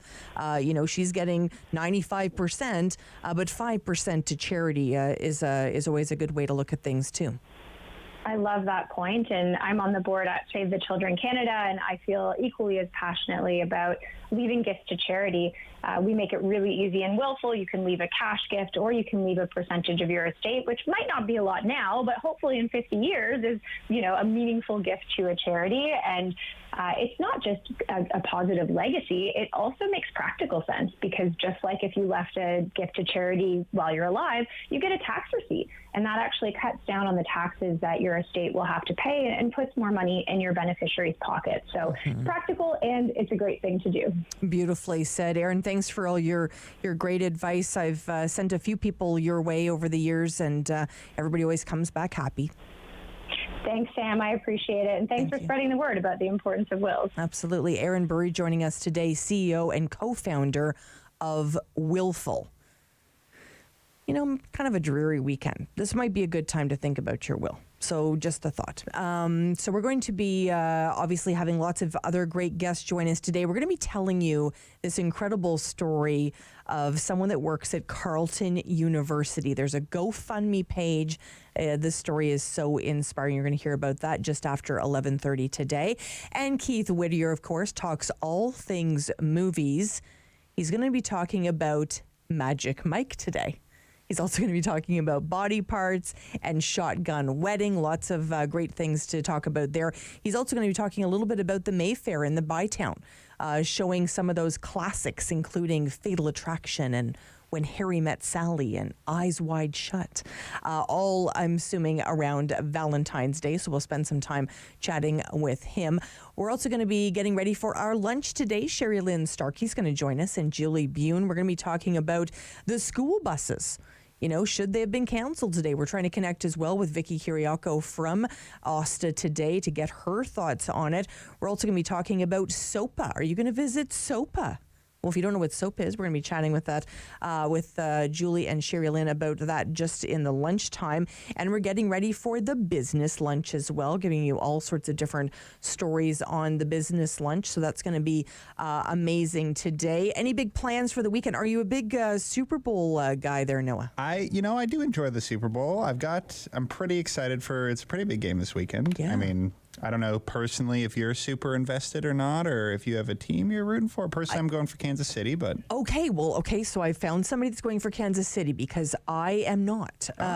So I'm going for the Eagles, okay. And I think the Eagles are going to take it. I think it's going to be by, probably by a touchdown. A touchdown. They have a better rounded team, the Eagles, but... Patrick Mahomes, man, come on! I know. It's gonna be great. Are you getting together with friends or watching it solo? You know what? Actually, I remember telling you about the infamous skiing weekend I was supposed to go on. That's actually tomorrow. Oh, okay. So I'm depending on the injuries I sustain on the ski hill. We'll see. Absolutely. Well, we're looking forward to all of that. We hope you have a very busy weekend as well. We wanted to get connected today with Vicky Kiriako from Osta, and I believe she may be on the line now. Hi, Vicky. How are you? Hi, I'm doing well, thanks. Great. Vicky, we know that some bad weather headed our way starting yesterday and into last night and into this morning. Those school buses, you made the decision not to run them today. Always a big decision, right, Vicky? Yes, and it was a little tricky today because it wasn't so much about the weather as the state of the roads. And of course, because it was so nice and warm yesterday, all the clear pavement, was just kind of wet, and it looks nice and certainly doesn't look too hazardous.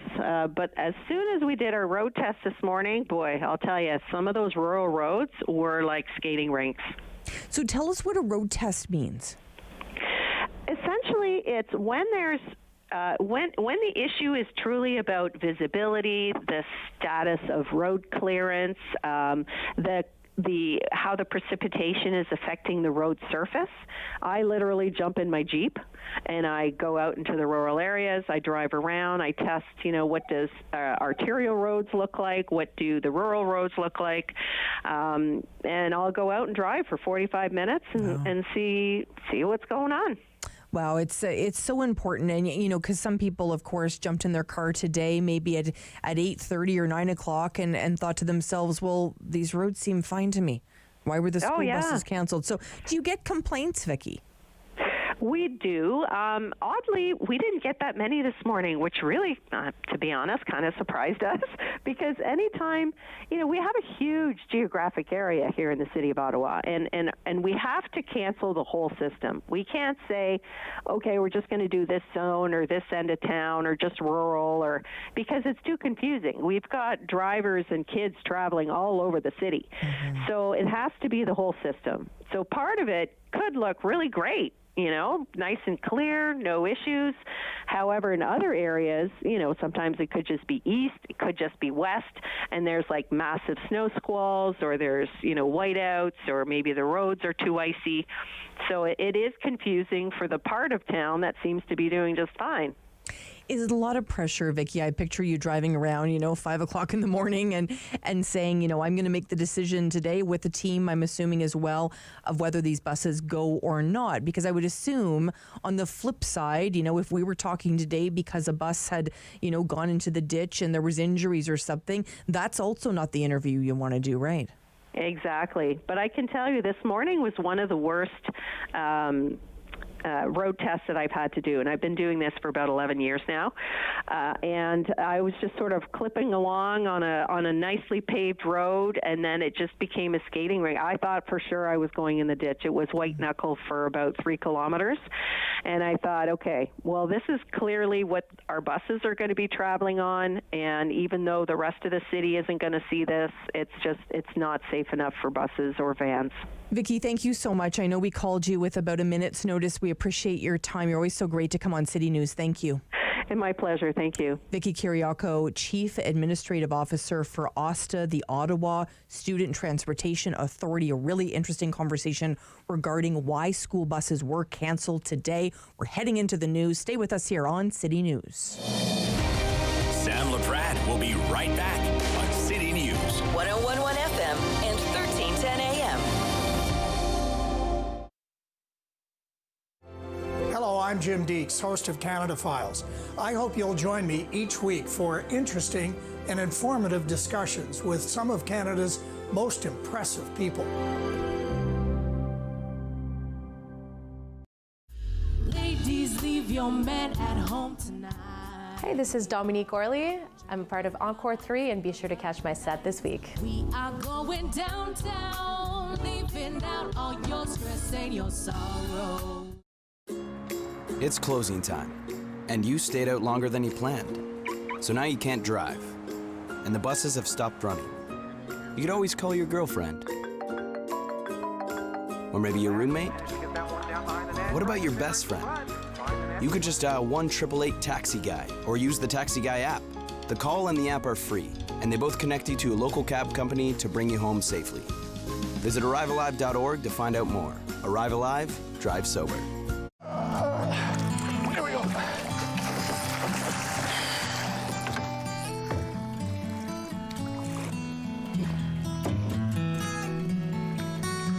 He's going back in, okay?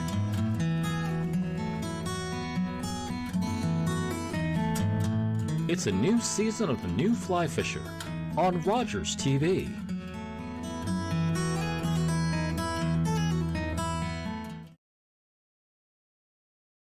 Join me for Season 3 of Paula Roy's Favorite Foods.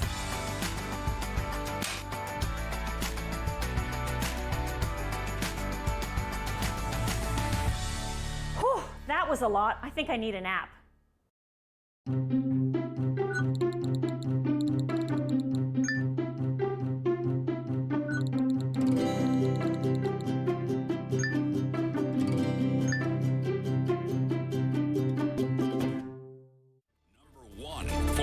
News, traffic, and weather for Ottawa and the Valley. This This is City News 1011 everywhere. It is Friday, February 10th. Good morning. I am Damilola Unime. Right now in Ottawa, light rain, 2 degrees. In Smiths Falls, it is 4. And here's what's making news this hour. A police operation is ongoing on 9th Line in the area of Beckwith Recreation Centre in the Carlton Place area. Lanark OPP saying they are aware of rumours and reports of shots being fired in that area. Now, while they say the reports are false, Lanark OPP advising residents to stay home, lock your windows and your doors. Officers say the local school is sheltered in place and you're asked to avoid the area until police releases more updates. And we'll continue to follow this developing story. Gatineau Police also asking for your help locating Marc-Andre Pilon-Boileau, who has not been seen since December 19. Police say there are concerns for the 33-year-old's well-being. He is described as white, 5'8", 160 pounds, with dark, moderately long hair. Police say Pilon-Boileau frequents a variety of homeless agencies in Gatineau and Ottawa. Anyone with information on his disappearance is asked to call Gatineau Police. City News time is 11:34. I am Damilola Unime. For news anytime, follow up online at ottawa.citynews.ca. The Sam Laprade Show continues on City News 1011 FM and 1310 AM. Thank you for joining us here on City News. Yesterday, I received all of these different messages from different parts of my world, and they were all saying, Sam, you have to talk about Irene. So we reached out to Tristan Olaf, former Carleton student, to talk about Irene today. Hi, Tristan. Hi, Sam. Thank you so much for having me on. Tristan, this is such a beautiful story. Start us off. Tell us where this story starts. Well, I've got to say the story starts with Irene. The best way I can describe her, I feel like she's almost like an angel within the Carleton community. She has been a cleaner at Carleton for 13 years after a long journey that brought her from the Congo and across Africa with her family and finally to Canada by herself to continue to support them from abroad. And she's just the most beautiful, wonderful soul, always smiling, loves to be around children. And so many people have gotten to know her over the years and known her kindness. And so when we found out that she was in this tragic situation, we just really felt like we had to do, as friends and community, everything we could to help her in this situation, which is trying to bring her grandchildren, the 6 children of her sadly deceased daughter, to Canada. It is incredibly tragic, Tristan. Give us a little bit more of that story. Yeah, so, I mean, Irene's life in general, the fact that she's so wonderfully optimistic and kind, it really talks to her character because her life has been very difficult. You know, she grew up in the Congo and started a young family and unfortunately faced incredible violence there that caused her husband to pass away. And so she fled from violence with her family, doing everything she could to take care of them. And when she moved to Canada, she wanted to do the same thing. She's been here since 2006. And so over the past 5 years, she'd been trying to get her eldest daughter, Yolande, and her 6 children to Canada. And unfortunately, in 2020, her eldest daughter, Yolande, passed away. And so Irene has continued, as she always has done, fighting for her family to try and bring these 6 grandkids to Canada now by herself. And with a deadline for final document submissions this coming Wednesday on the 15th, one of the requirements was that she have enough money set aside in a special account for her grandchildren to resettle them once hopefully their application gets approved. And so based on that, in a family of 6, we were looking at about $35,000. And so she's worked incredibly hard to raise $15,000. And so we decided to start a fundraiser for $20,000, the outstanding amount, and see if we could go to the incredible community from Carleton and beyond, if we could raise the funds and make her dream come true of being reunited with her grandchildren here in Canada. And Tristan, where are you at right now? So I'm in Ottawa, and I'm based here. And give us a sense of where the GoFundMe page is at in terms of the amount raised. Of course. I mean, listen, Sam, and you've heard about it, but there's just been tremendous community support so far. The campaign has been live for 3 days, and so far we've raised $10,000 $65 from 162 donors, which is just incredible. And I've got to say, I mean, it comes from all sorts of people from all around the community and even all around the world, but especially within the Carleton community. We've had loads of donations of like $5 and $10 from students who've got to know her. Even the other day, she was on campus, yesterday, I believe, and someone came up to her and said that they'd seen a post about this campaign on the Carleton Reddit and gave her $300 in cash to help her with this situation. And I just want to quickly point out, there's also been a community at Carleton called See You Smile, made up of current and former students who try to provide community support for causes like this. And they've also been really instrumental in spreading the word within the Carleton community. And tell us what Irene does at Carleton University. Yeah, so Irene is a cleaner at the school, and she loves her work there. She loves to be surrounded by students. We've met, quite often. I see her as a bit of both a sister, a friend, and a mother figure, especially as she's here by herself. But she told me how during the pandemic, it was very difficult for her to keep going to Carleton every day and clean because there were no students there. So over the past 6 months plus that students have been returning to the school, she said it's really brought joy to her life to be surrounded by all the wonderful students at Carleton again. Wow. Let's get it done for her, Tristan. Like I feel like we're so close. I say we because I'm going to make a gift after the show to the campaign as well. I want to be part of the solution here. But give us a sense. Like we're so close. What other strategies other than chatting with me here on City News? We have a lot of generous donors on City News as well that I'm hoping will inspire. But what else are we doing to get this done before the 15th? Yeah, absolutely. I mean, the GoFundMe page, what I do want to say is that it takes between 2 to 5 business days for donations to make it from on the page to being transferred directly to the account that we've set up for her grandchildren. So really today is a big day on GoFundMe. We're trying to generate as much enthusiasm and awareness as possible. And one thing that I've done to help your listeners is I've set up a temporary Twitter account for people to find the campaign directly. So for anyone who's listening, you can go directly to twitter.com/help_Irene, and that will bring you all the details that you need to do to provide and donate and spread the word. That's twitter.com/help_Irene, and that will give you all the details. And at this point, like I've said, we've had tremendous community support, but a lot of it has come from students doing as much as they can, pitching in $5, $10. We've had faculty members giving, $100, $75.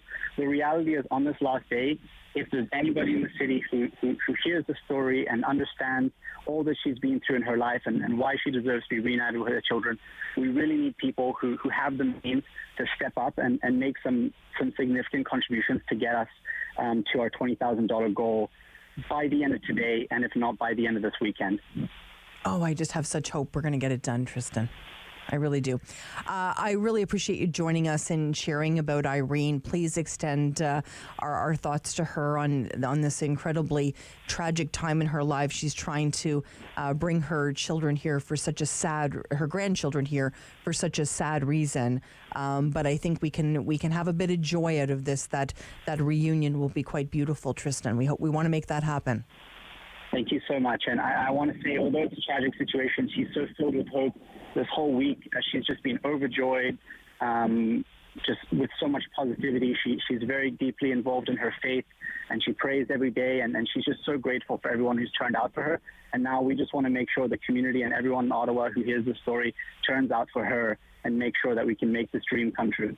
Thank you, Tristan. Tristan Olaf joining us, former Carleton student and obviously a community champion and a champion for Irene. It's an incredible story. We needed a story like that today. Hopefully you can reach out and help. When we come back, Keith Whittier is going to be here. It's Friday. We talk all things movies. He's got some great to chat about today. We're going to be talking about Magic Mike. That's going to be a hoot. Stay with us here on City News. Sam Laprade will be right back on City News. 101.1 FM and 1310 AM.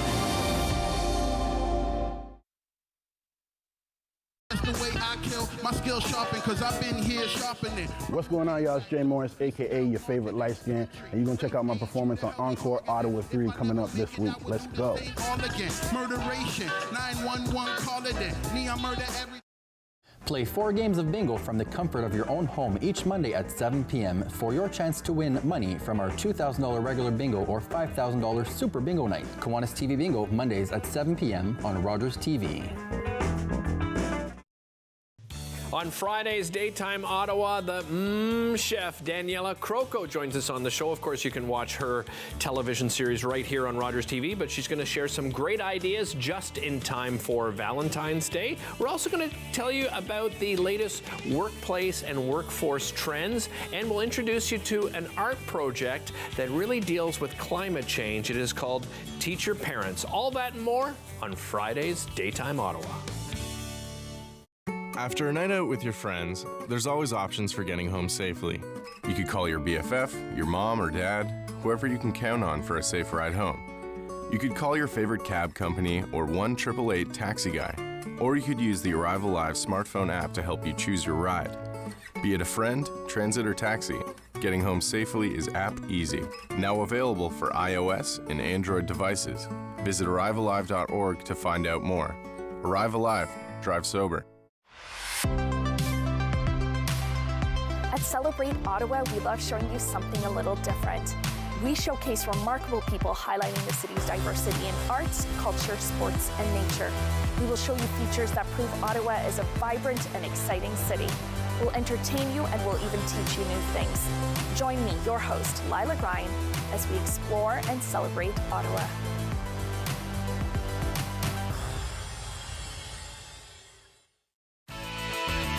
Everyone loves a snow day, but less fortunate kids in Ottawa are missing out because they don't have a warm winter snowsuit. Help kids in need and have fun at the same time by joining the Snowsuit Fund's Snow Angel Challenge. Simply fall back in the snow, make a snow angel, and upload your photo or video to social media. The Snow Angel Challenge, a very cool way to help keep kids warm. Visit snowsuitfund.com to learn more and donate. Bum, bum, bum, bum, bum, bum, bum. $20. $20. We're on the line for $20. Next time on Simply Cooking by Chef, we're going to be making creme brulee, a risotto with wild-caught salmon, lemon, and fresh herbs, and my favorite mista salad.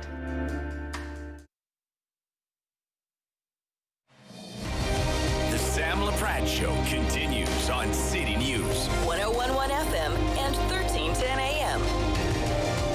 And we're back on City News, and when it's Friday, we always talk to the one and only Keith Whittier. Hi, Keith. Hi, how are you? Great. Keith is a movie reviewer, and we're so happy that you're here. Now, listen, you always do the tough work for us here at City News.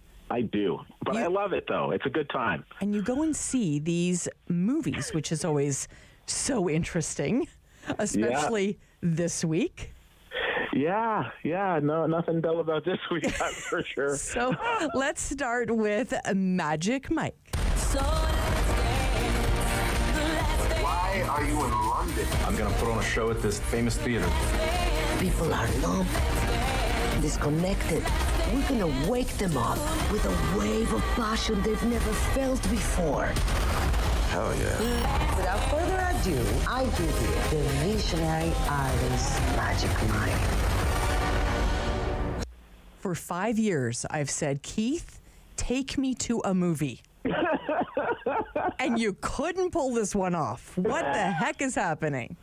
You know what, though? Okay, I'm willing to see it again with you. How's that? Okay, okay, fine. All right, so Magic Mike's Last Dance. All good things come in threes.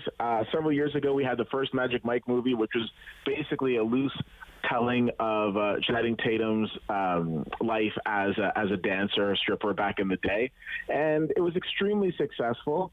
And of course, in Hollywood, when anything works, we just got to keep on doing it. But not only the fact that we've seen 3 movies, but we've also got a Vegas show. We've got a show that's playing in London, like a theatrical, a theater show. So this franchise has really taken off. So good for him. Now, in this film, we basically meet. We're reunited with Mike. I should say not meet Mike, but reunited with him. And his business is not doing well because of the pandemic. And as situations would have it, he comes across a woman played by Salma Hayek who is going through a separation, has lots of money to spend, and decides that she wants to invest in him. So they decide they're going to head to London, and she wants him to put on a show. So it's the whole art imitating life, because it actually takes many of the cast members from the Magic Mike show in London and cast them in this film. So we've got the whole will they or won't they with the 2 main characters, and that's all well and good. But for myself, I have to say, as a big fan of choreographed dance, I thought this movie was really well done. The same way we've seen Mike mature over the years and over these films, we're also seeing a progression with these films. We've kind of gone away from the whole strip club lifestyle and more into what if we took this and made it into an actual proper show. I think it's very entertaining. Let's be honest. There are a lot of people, a lot of your listeners that are tuning in right now that they're thinking to themselves, I don't care what this wonderful man says, Channing Tatum on the big screen, Magic Mike, I'm going. I get it.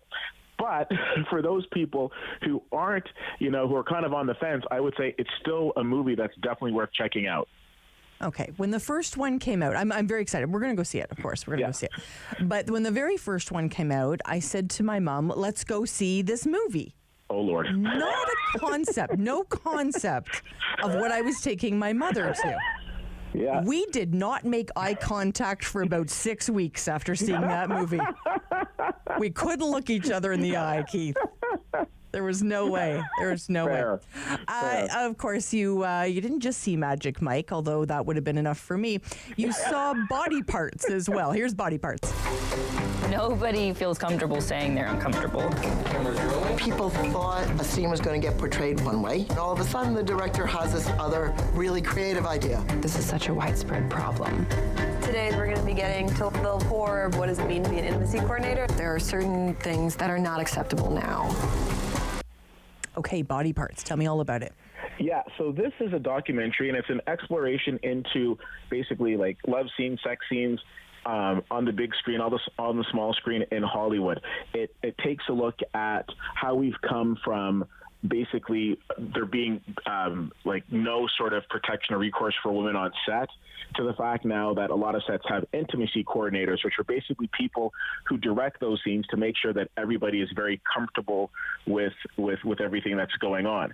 I thought the film was very interesting. This is a movie that's on, if you're on iPhone, the iTunes Store, Google Play Store, if you have Android, it's definitely worth checking out. This is a really well-made documentary that speaks to a lot of actresses, well-known actresses and directors, Jane Fonda probably being one of the most prominent that features in the film, and talks about, back in the day when there were repercussions if actresses didn't feel comfortable being nude in a film. Like, what would that mean for their job? But also taking a look at how over the last few years, with a lot of the different series that have come on, it's about empowerment. So I thought it was a really good watch, and definitely worth your time. Okay, sounds good. Now, I don't know what the budget was to promote Shotgun Wedding, but I will tell you it was big, because I couldn't turn anything on commercial-wise, social media-wise, without seeing Jennifer Aniston in another wedding dress. Here's Shotgun. Cheers, everybody! Rose from mountains, frost from the sky, never revealing their depth. It's time. Now! There are pirates, and they took everybody hostage. Where is the father of the bride? Robert, they're calling you. Okay. Jennifer Aniston in another wedding dress in another movie. Tell me, Lopez. Jennifer Lopez. Yeah, no, that's I okay. said That's Jennifer okay. Aniston. Jennifer Lopez. You know what? For the longest time, when I was talking about the Magic Mike movie, I kept saying Sandra Bullock, not Salma Hayek. So sometimes that's just those hilarious. names. There you go. I get it. So J-Lo. There we go. Exactly. So in this film, we basically have, I guess, a couple of actors in Josh Duhamel and Jennifer Lopez who just wanted to go to an exotic destination and film a wedding. This movie is just so silly. So basically, but it doesn't mean it's not entertaining to some level. Basically, we've got a couple played again by Lopez and Duhamel who really have very, very little on-screen chemistry. Like, there's no real reason why these two should be about to get married, but regardless, they've got a destination wedding, and wouldn't you know that the entire wedding party, family and guests are all taken hostage by pirates, except for our soon-to-be couple. And now it's up to them to save the day with their absolutely no military or special tactics training. So the movie is ridiculous and it's over the top, but at the same token, it doesn't take itself too seriously. I don't think anybody went into this thinking this is going to be the film that wins me an Academy Award. It's on Prime Video. If you got like an hour and a half or whatever to kill, then this is the movie for you. I personally, again, it's not going to be. It's probably not going to be on my worst movie list, but it's definitely not going to be on my best list. You kind of know what you're getting yourself in for. We've seen this type of film done like a gazillion times, but you're looking at the cast and everybody seems to be having fun, and I think it's very much like a have fun paycheck type movie. So I wish pirates would have shown up at my last wedding. Believe me. So let's give a bit of a shout out to the Mayfair and the Bytown. I'm assuming there's some stuff on for Valentine's Day when it comes to some of these movies. Yes, absolutely. So I'm going to give you three, and they couldn't be any more different than each other. So first off, we're starting off with a staple, When Harry Met Sally. Beautiful romantic comedy. I'll Have What She's Having. Fantastic film. Billy Crystal, Meg Ryan.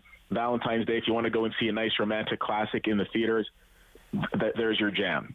But then also we've got Fatal Attraction, which is kind of an odd choice to be showing in the theater right before Valentine's Day. But at the same token, I will say this is a film that really fosters discussion. It's a classic. Glenn Close was absolutely amazing in this, and it's one of those films as time goes on, you start to think, is her character the villain or the victim? I think it's an interesting discussion to have. If you haven't seen it, I think it's required viewing. For sure. Well, and definitely they don't want to play it just before Easter. Definitely you definitely don't want to see that film before Easter. Oh my God, Sam Laprade, you are so on point today. And then there's Eyes Wide Shut. I love Eyes Wide Shut. I loved that movie.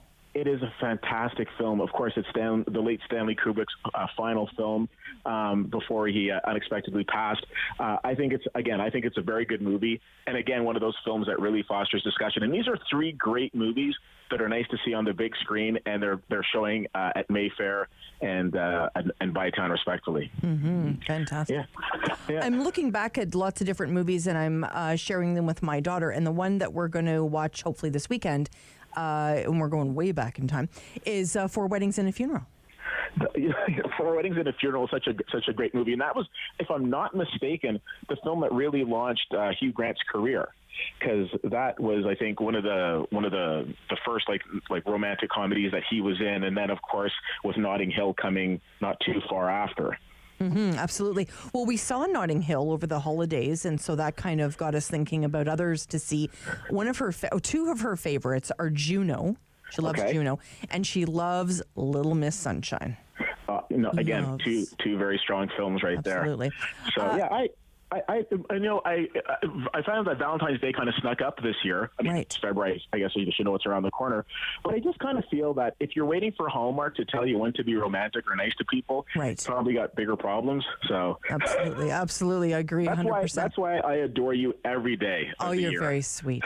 What are you doing on Sunday? You know what? There's this game on, it's like a football game. I think they call it the Super Bowl or something. Right. So I will tell you, I am probably more excited for the merriment and the menu than I am for the game itself. Will you be watching? Oh, I'll be watching for sure. Okay. I mean, I don't sort of sit down and watch all the I don't start at 9 o'clock in the morning finding out what everybody had for breakfast. You know what I mean?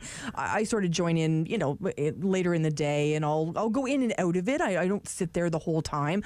I definitely am always interested in the halftime show, and I know people are rolling their eyes at me right now. But I do, because it's always something we talk about on air, and of course, and that kind of thing. But it's gonna be great. What's on the menu? Well, it's going to be. I'm now that we're getting a little milder temperatures. We're not in the tundra that we were last weekend. I'm looking forward to going out and barbecuing. Wow. So there'll probably be some burgers, some sausages, that sort of thing. Okay. So and then of course like a whole slew of wings and what have you. Okay. But I have to tell you, I always used to look forward to the commercials, but because we don't get the commercials, it's one of those things where you kind of have to wait until they're online after. But right. But no, it should be a good game. Like the two top teams playing, that doesn't happen every year. So I'm looking forward to it. I don't have a team in it, so I can watch it with a clear conscience. I'm taking the Eagles by a touchdown. How about you? Well, you know what? Not to play devil's advocate, I wouldn't mind seeing Kansas City win. So I think loser buys popcorn when we go to the movies. Let's do it. That sounds like a great idea. Thank you so much for sharing all those great movie reviews with us today. Keith Whittier spending time with us as he does every Friday. We're getting ready for a very busy lunch. Sherry Lynn Starkey's going to be here. Julie Bune's going to be here. I'm going to be here. You're going to be here. Stay with us here on City News. Sam Laprade will be right back on City News. 101.1 FM and 1310 AM. Hello, I'm Jim Deeks, host of Canada Files. I hope you'll join me each week for interesting and informative discussions with some of Canada's most impressive people. Ladies, leave your man at home tonight. Hey, this is Dominique Orley. I'm part of Encore 3, and be sure to catch my set this week. We are going downtown, leaving out all your stress and your sorrow. When an impaired driver killed my brother DJ, some people used the A word. They called it an accident, but it wasn't. An accident implies that no one was at fault. But when someone impaired by alcohol and/or drugs chooses to drive, they're fully responsible for the crash that can result. So please, for the memory of my brother DJ and the thousands of families whose lives have been shattered by impaired drivers, let's drop the A word. A crash caused by impaired driving is not an accident. Hi, I'm Meg from AIM Fitness, and I'm here with my buddy Fit Finley. Join us every week for Fit Over 50. We'll take you through some low-impact and high-intensity workouts designed to improve your strength and your balance. All you'll need is a resistance band, some light hand weights, and also your water bottle and a sturdy chair. Tune in right here on Rogers TV and let us be part of your weekly routine. Join me for Season 3 of Paula Roy's Favorite Foods.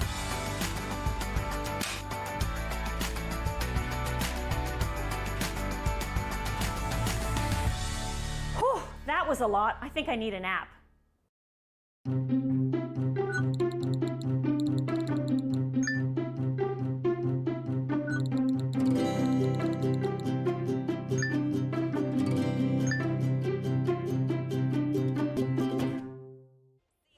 CIWW 1310 AM in Ottawa. And CJET 101.1 FM in Smiths Falls and the Valley.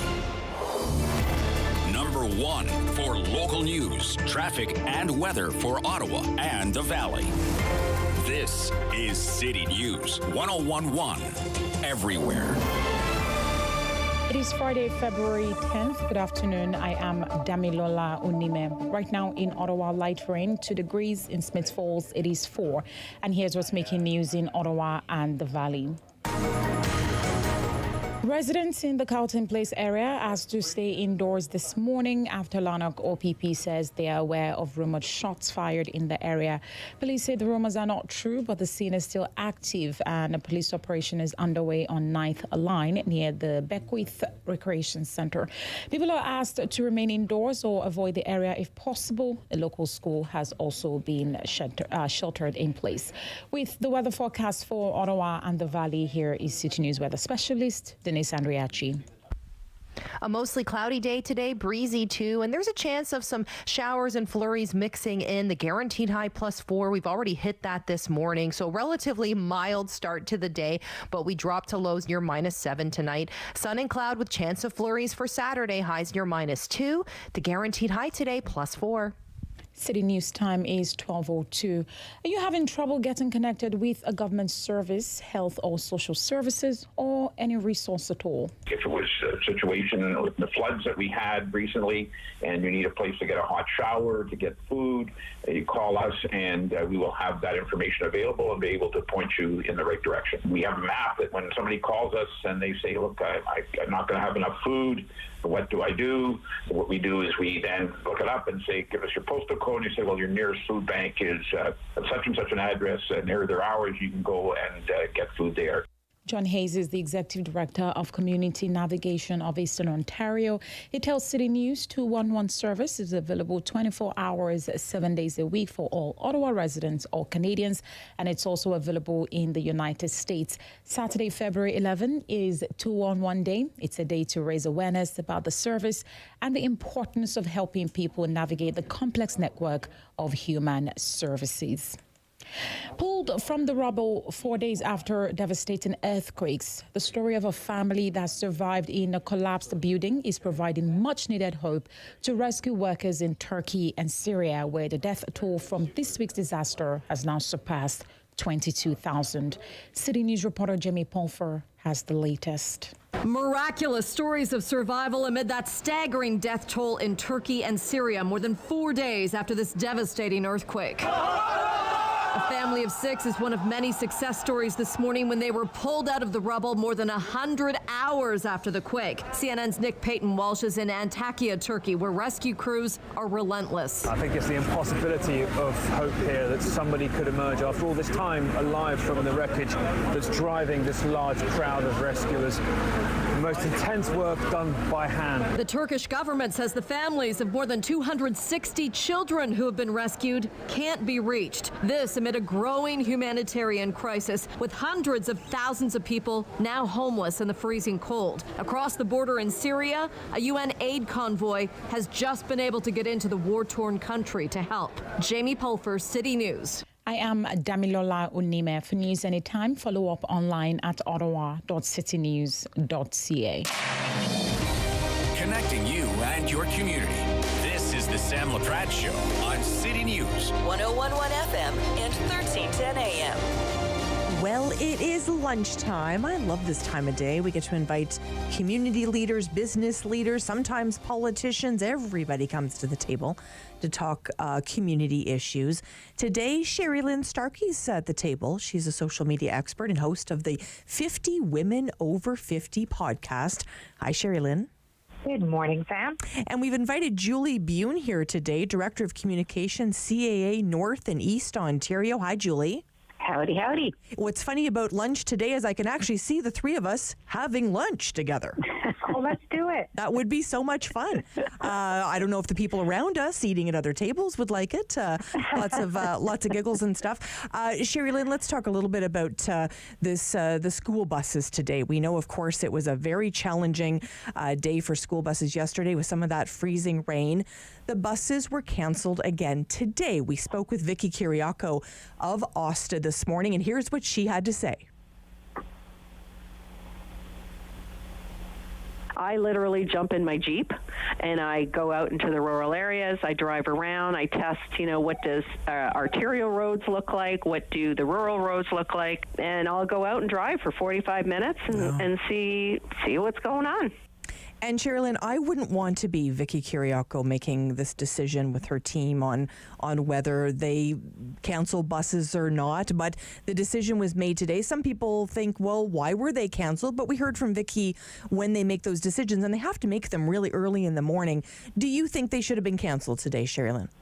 Yeah, well, the thing is, the risk is just too great if there was ever an accident, right? The liability to the school board and the school bus company it's just too great. They can't take that chance, and they need to make the decision early because parents need to plan.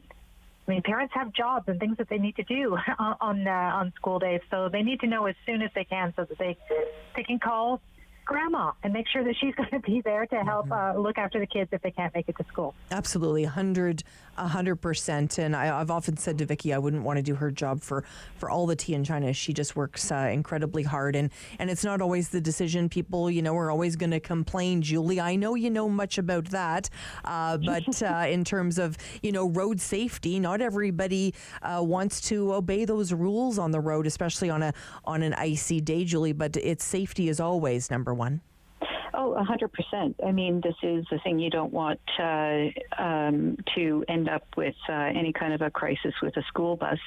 And it is out of an abundance of caution that they do make these calls. And sometimes they may not get them right. They're a little too hesitant with the weather. And, and I totally understand that. And I think as we come back into return to the office, the conversations around how much time you give parents are, returning to what they were pre-pandemic. Mm-hmm. I was talking about this to one of my colleagues, and I lived a block away from my school, so there was no getting out of snow days or whatever. Right. We got sent to school regardless. Right. I think these days, kids appreciate a good snow day, but it can be a really onerous thing for parents. Mm-hmm, absolutely.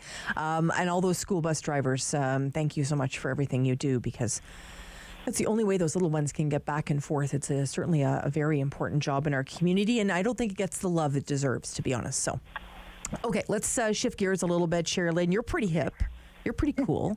Are you heading to SOPA? Are you going to be heading to that new sort of entertainment restaurant district that was named SOPA this week? I really like this campaign. It shows a little bit of fresh thinking, a little bit of collaboration and community involvement. I like what they've done with this. I know that people are poking fun at it, and it's very easy to sit on the sidelines and poke fun, but these people are actually taking some action to try to change the direction of things. That said, we can't really PR our way out of the problems that we have with Ottawa's downtown. And so I think until we can encourage people to come out of Lower Orleans, Canada, and Barrhaven and go downtown, these businesses are not going to be able to thrive or even exist. And we will lose everything in the downtown core.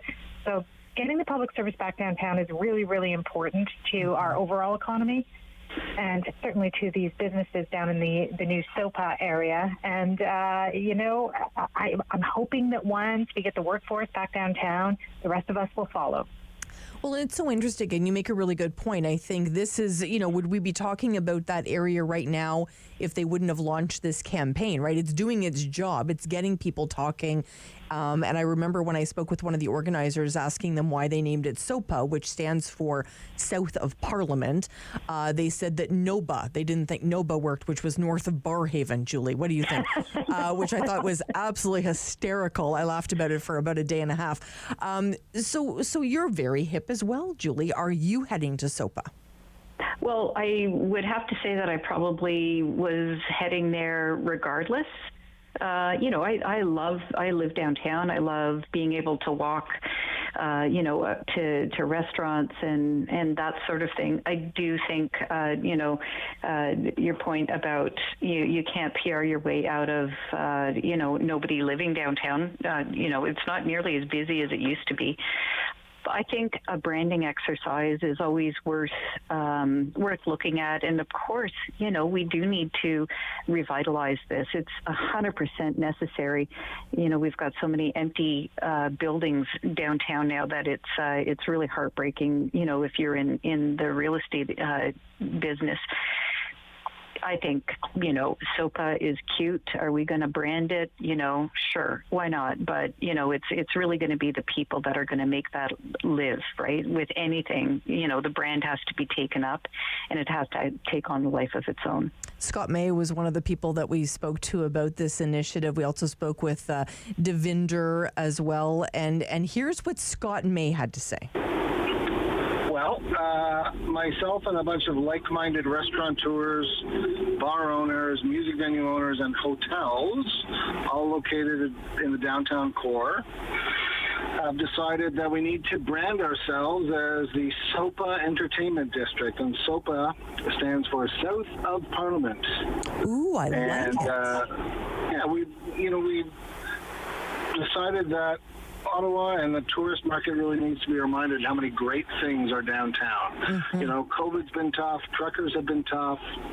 We're still waiting for our brethren and sisterin in the public works to come back to the office. And, in the meantime, we're banding together to remind people that they can come downtown and have a blast. Come to see a show, have a great dinner, have a nice cocktail, and enjoy themselves. Yeah. And that conversation, I think, is an important one, because you think about where we were a year ago, Sherry Lynn. Boy, oh boy, the year has certainly been a challenging one. But this time last year, I was on air sort of giving listeners a sense of what it looked like for mounted police to be moving down protesters in the main area. So this is definitely something that's going to be really important. I just want to share some breaking news we're just receiving now. Lanark OPP are investigating 2 armed suspects. They are at large right now in Lanark County at Sharbot Lake areas. Police request that you do shelter in place. Lock all doors and windows. Notify police of any suspicious person. If suspect is seen, do not approach. Call 911. Just a repeating their breaking news we're just receiving. Lanark OPP investigating 2 armed suspects at large in the Lanark County and Sharbot Lake areas. Police requesting you shelter in place, lock all doors and windows, notify police. We're going to take a quick break here on City News. Sam Laprade will be right back on City News. 101.1 FM and 1310 AM.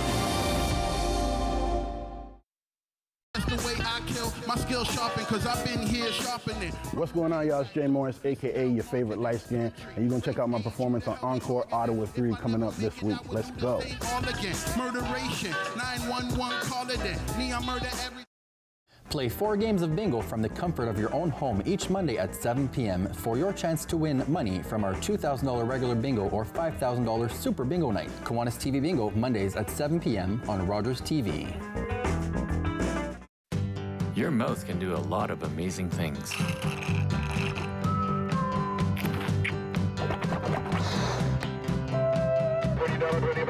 And your mouth can save a life.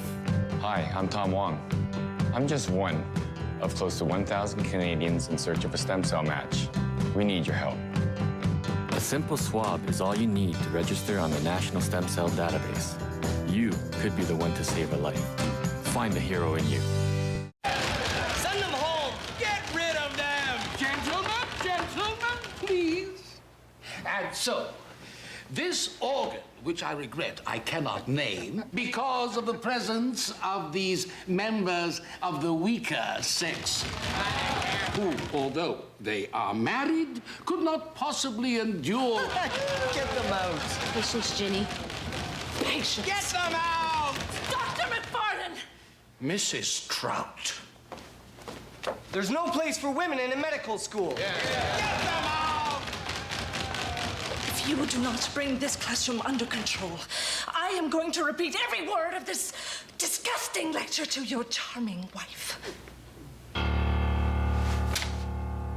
My friend Jenny Trout was not the only woman to face this kind of thing in medical school. But she would become the first woman licensed to practice medicine in Canada. Everyone loves a snow day, but less fortunate kids in Ottawa are missing out because they don't have a warm winter snowsuit. Help kids in need and have fun at the same time by joining the Snowsuit Fund's Snow Angel Challenge. Simply fall back in the snow, make a snow angel, and upload your photo or video to social media. The Snow Angel Challenge, a very cool way to help keep kids warm.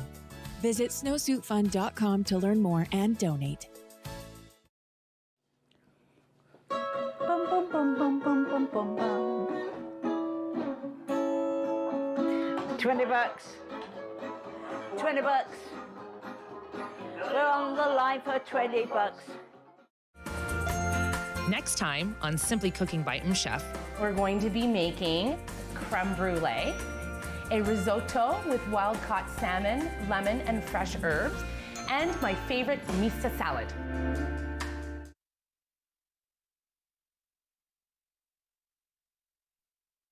Continues on City News. 101.1 FM and 1310 AM. Thank you so much for spending time with us here on City News. We're in the middle of our lunch, but as always, we bring you breaking news as soon as we have it. We're going to get back to Sherilyn Starkey and Julie Bune in a second, but I want to share OPP East Region is sharing that Lanark OPP is currently involved in a police operation on 9th line in the area of Beckwith Recreation Center. So to repeat, Lanark OPP is currently involved in a police operation on 9th line in the area of Beckwith Recreation Center. Residents are being asked to stay in their homes, lock windows and doors. Local school is sheltering in place. Please avoid the area until you hear any further updates. We'll bring them to you, of course, here on City News as we get them. OPP is also sharing that they are aware, this is their words, we are aware of rumors and reports that there had been a shot or shots fired in the area. They are saying this is not true. The scene remains active at this time, and we continue to ask people in the area to remain in their homes or for others to avoid the area at this time. I got an update, of course, on my phone, an emergency alert on my phone, as well as all of our producers here at City News has as well from Lanark and Sharbot Lake areas. So we're going to be following this story very closely here on City News. We're going to go back to our lunch, and I hope you both understand if we have to interrupt again. Sherilyn Starkey's here, Julie Bune's here. This is the reality of live radio, Julie. I love it. I feel like I've got a front row seat to everything that's going on. There you go. Julie, we know that somebody, we don't know who, created a plaque that looks very official, as if it came from the city, referring to the Battle of Billings Bridge. They put that plaque up with the city logo and verbiage, English, French, the whole deal looks very official, and someone then took it down. What do you think about this plaque, the Battle of Billings Bridge, really talking about the time that protesters were in town and those anti-protesters were there as well? I laughed when I saw it. My brother went out and took a photo of it and texted it to me, and I immediately texted it to the mayor and said, any idea who's behind this? And he wrote back and said, no, but unfortunately, because they use the City of Ottawa logo, it would have to come down. But somebody, as you know, preemptively took it down. I thought it was interesting, very... it's very Ottawa to write, a bilingual bureaucratic sort of a plaque, and we're such adorably bureaucratic rebels in this city. I thought it was funny. It was like, a little bit of guerrilla art. I thought the funniest thing, though, was the reference to Ram Ranch Rebels, which, of course, is a very specific song that I find really annoying, but was used to annoy the truckers, the convoy. It was very very highly sexualized language, and that they put that into the plaque had my daughter in stitches. She just was quoting me lines from that song. And I was like, oh, dear God. Sherilyn, what do you think? A curious mystery. Who did it? Who put it up? Who took it down? I have an inquiring mind about this. But I feel like it shows that people were so angry and still remain angry about the lack of leadership from our elected and civic leaders at that time last year. Like, not all is forgiven, even though there's been a, kind of a change of regime, and a lot has been done to remedy that situation, with the inquiry stuff that's just come up over the last couple of days. People are still angry. They're not ready to let it go. Yeah, absolutely. Like I was saying before we went to break, I mean, this time last year I was describing, snipers standing on top of, of the chapters of the Indigo, of the Rideau Center and the mounted police and protesters. It was a very, very tense day. And I remember thinking to myself, if we get out of this and there's no loss of life today, then it's going to be a good day in this city, because it was so tense, highly emotive during that time as well, Julie. And to think where it's a year later, it's been a very, very challenging year for so many. And people's lives completely changed in many ways, Julie. Lots of people, either losing positions or changing positions or not running, all of those good things. Oh yeah, we've if you look back at what's happened over the course of the past calendar year, well, in 2022, Ottawa has I feel like the energy of the city has changed a bit, and I think the focus that people have got is different than it used to be. I'm really interested to see what this coming year brings and what other changes are afoot. Mm-hmm. Sherilyn, we know that report from the Auditor General in terms of the City of Ottawa came out talking about what went well, what didn't work. We know it really came down to communications. Ironically, both of you work in communications, Sherilyn, but this really wasn't a surprise, was it? I don't think the auditor's report was much of a surprise to anyone. Well, I say that, but I think even I was surprised at how, yes, it was shambolic, and anyone who had eyes in their head could see that last year. But oh my God, really, how shambolic it was, and how the failure to communicate impacted people's lives for such a long time. I mean. It was an indictment, right? That report's an indictment of our civic leaders during that time. And as usual, I know that I sound like I'm on my soapbox here, but as usual, communications cannot be underestimated in its importance in making government work, business work, and life work.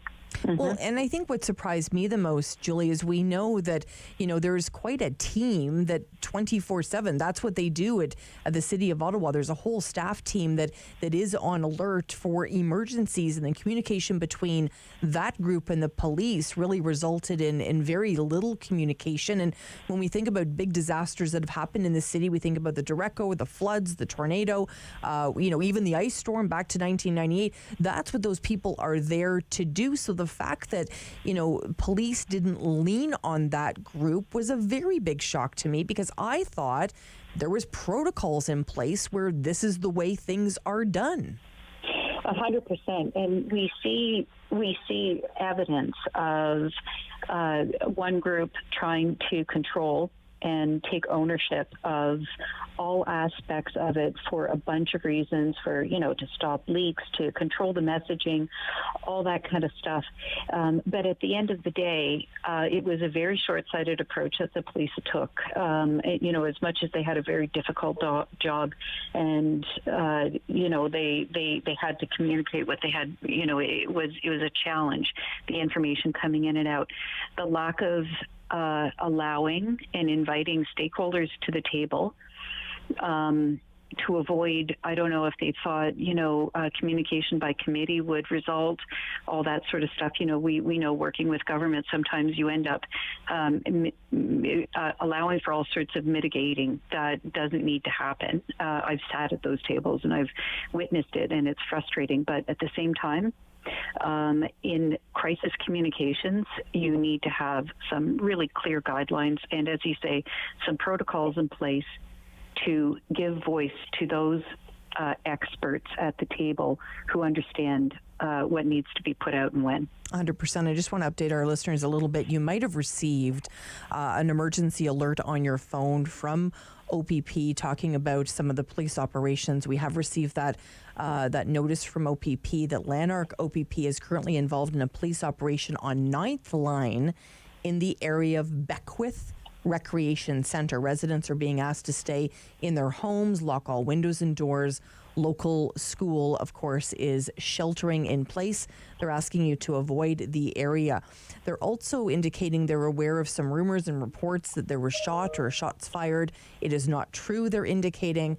They're asking people to avoid the area. They're also indicating that an emergency alert, of course, was released by Lanark OPP, but staff have spoken. This is from Carleton Place. Staff have spoken to OPP representative who has advised that Carleton Place is not at risk, which is opposite to some of the knowledge we heard a little bit earlier. If the situation changes or we're given further information, we will update immediately, and we will update immediately as well. We are joined by Julie Bune and Sherry Lynn Starkey. Very, very quickly, we only have about a minute. Sherry Lynn, who's taken the Super Bowl this weekend? Can I say that I don't even know who's playing? I think the advertisers. The advertisers are taking the Super Bowl this weekend. Okay, Sherry Lynn's taking the advertisers. Julie Bune, who are you taking? I'm with her. CAA has got a couple of ads running with the Super Bowl. And I'm really excited to see them. That's what I'll be watching for. Fantastic. So ads for the two communications ladies. That's fantastic. And for myself, I'm taking the Eagles by a touchdown. We're heading into the break here on City News. Stay with City News for all of that breaking news. Sherry Lynn Starkey, Julie Bune. Always a pleasure, ladies. Thank you so much. Stay with us here on City News. Sam Laprade will be right back on City News. 101.1 FM and 1310 AM. Hello, I'm Jim Deeks, host of Canada Files. I hope you'll join me each week for interesting and informative discussions with some of Canada's most impressive people. Ladies, leave your man at home tonight. Hey, this is Dominique Orley. I'm a part of Encore 3, and be sure to catch my set this week. We are going downtown, leaving out all your stress and your sorrow. The regulars, the guys who keep this place in business. Last week, they had something to celebrate. Jason had just finished university. So they toasted his profs, his TAs, his old roommates. Well, they toasted just about everyone. But I worry about and take care of my guys. So even when I know they're not driving, sometimes that means bringing them a little surprise. And then they had a drink to me. Brought to you by Smart Serve Ontario and Arrive Alive, Drive Sober. Hey folks, it's me, Giovanni Patini, the host of the RTV quiz show, the hottest show on television.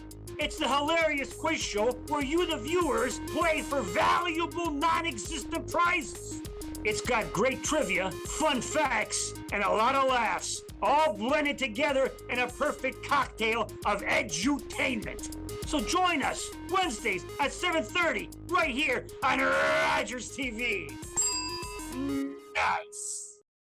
Join me for Season 3 of Paula Roy's Favorite Foods.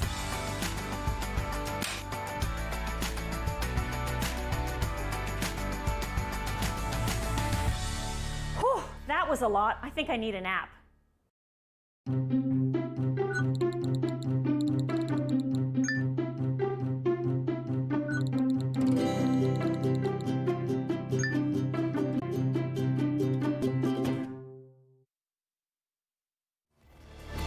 One for local news, traffic, and weather for Ottawa and the Valley.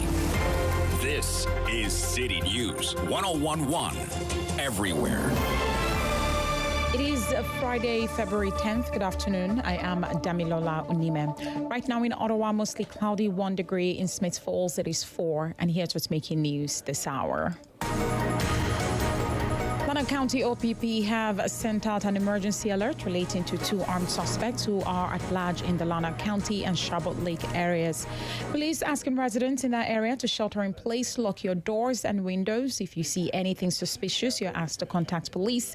And if you see the suspects, do not approach, just call 911. Officers had earlier asked folks to avoid the area of 9th Line near the Beckwith Recreation Center in Carleton Place, where officers were responding to shots fired. While they say the reports of shot fired in that area was false, residents there were also asked to lock their doors and windows and to stay indoors. A nearby school was also sheltered in place. Police haven't confirmed that the two incidents are related. We'll continue to bring you updates on this developing story. And your help is needed to find two people involved in a robbery that took place in Billingsbridge earlier in the month. On February 5th, police say a man was approached by two males and asked for his phone. The confrontation led to the victim and his 2-year-old daughter being pushed to the ground, but they were not injured. You can see pictures of the two suspects and full descriptions on our website at ottawa.citynews.ca. And if you have any additional information, you're asked to contact the Ottawa Police Robbery Unit. More than 22,000 people have died in Monday's earthquake in Syria and Turkey, but survivors are still being pulled from the rubble. Some were trapped for more than 100 hours under crushed concrete in the bitter cold. Some of the dramatic rescues are being broadcast live on Turkish television. Even though experts say trapped people can live for a week or more, the chances of finding more survivors are dimming. City News time is 12:32. I am Damilola Unime. For news anytime, follow up online at ottawa.citynews.ca.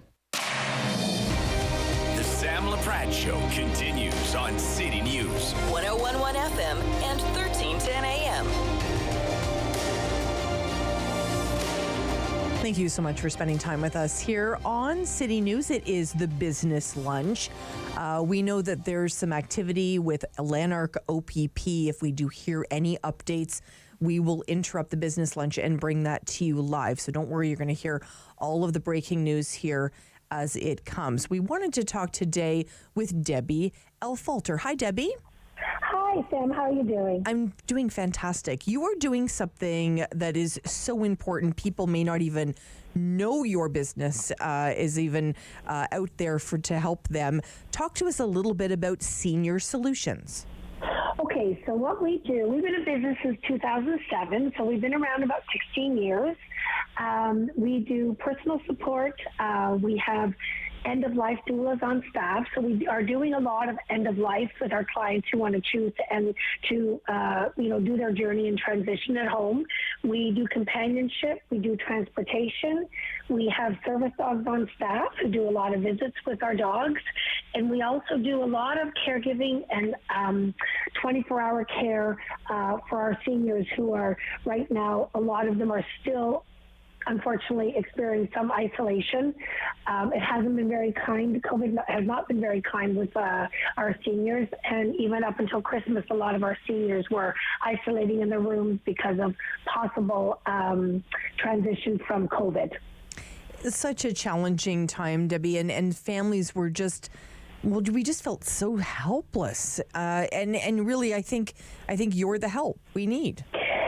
They have been very helpless, and a lot of families live all over the world. We've got one family, she's got 5 kids, and they're all in different continents and different parts of the world.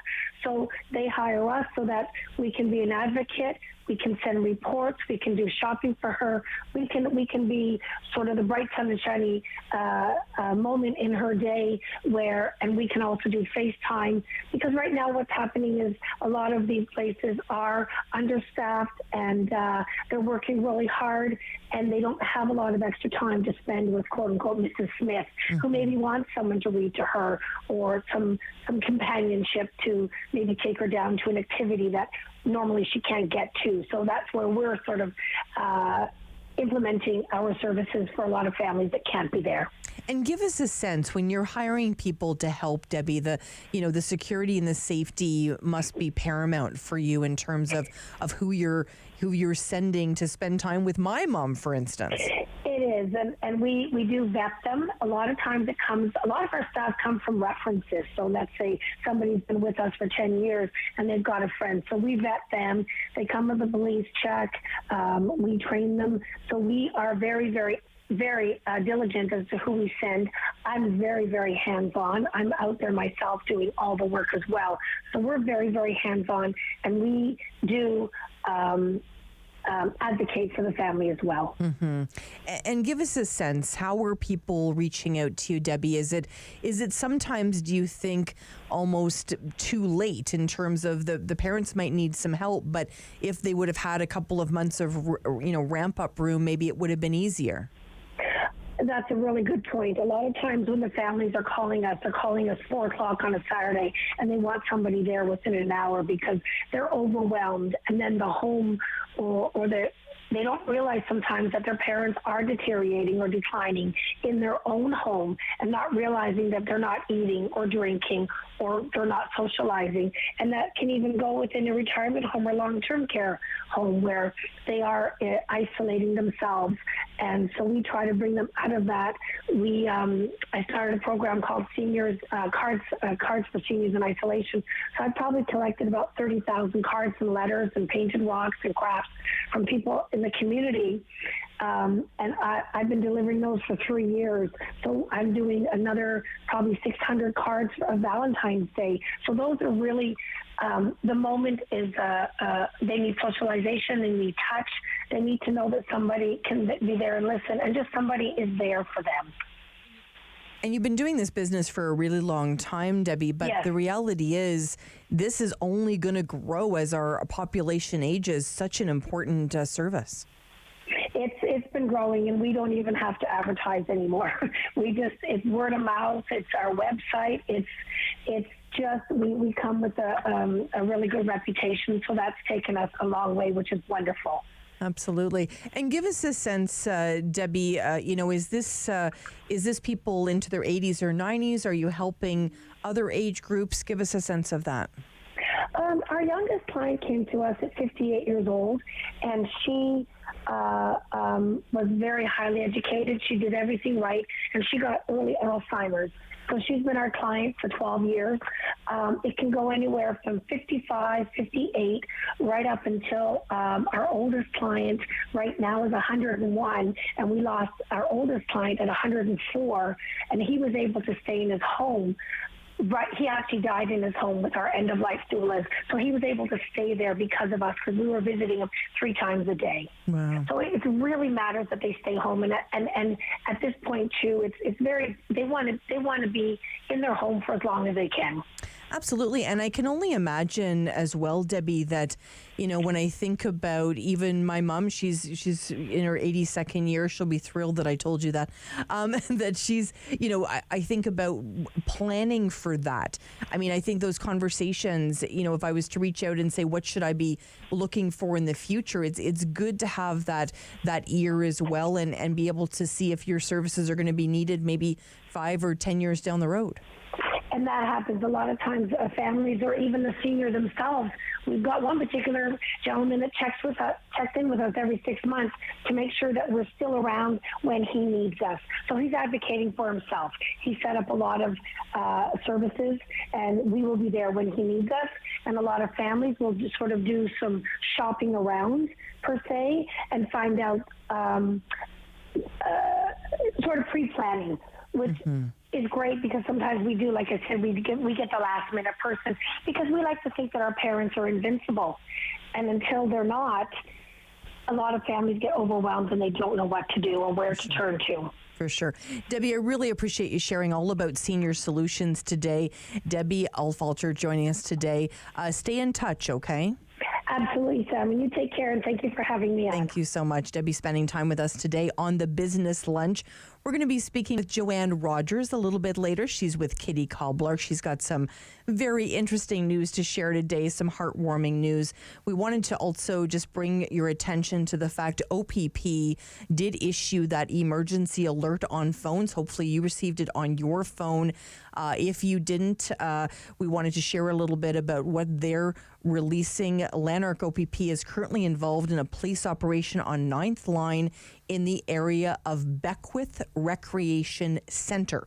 Residents are being asked to stay in their homes, lock windows and doors. Local school is sheltering in place. They're asking you to please avoid that area until further updates.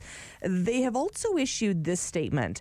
We are aware of rumors and reports that there have been a shot or shots fired in the area. They are saying this is not true. The scene remains active at this time. We continue to ask people in the area to remain in their homes and for others to avoid the area at this time. They also indicated from Carleton Place had a bit of an alert issued. They've indicated the emergency alert was issued by the Lanark OPP. Carleton Place staff have spoken with OPP representatives who have advised that Carleton Place is not at risk. I repeat, not at risk. If the situation changes or given further information, we will update immediately. We have reached out to OPP to join us. As you can imagine, this is a fluid situation, but we are on it here on City News. If there's anything breaking, you'll get it here first. Stay with us, everyone, on City News.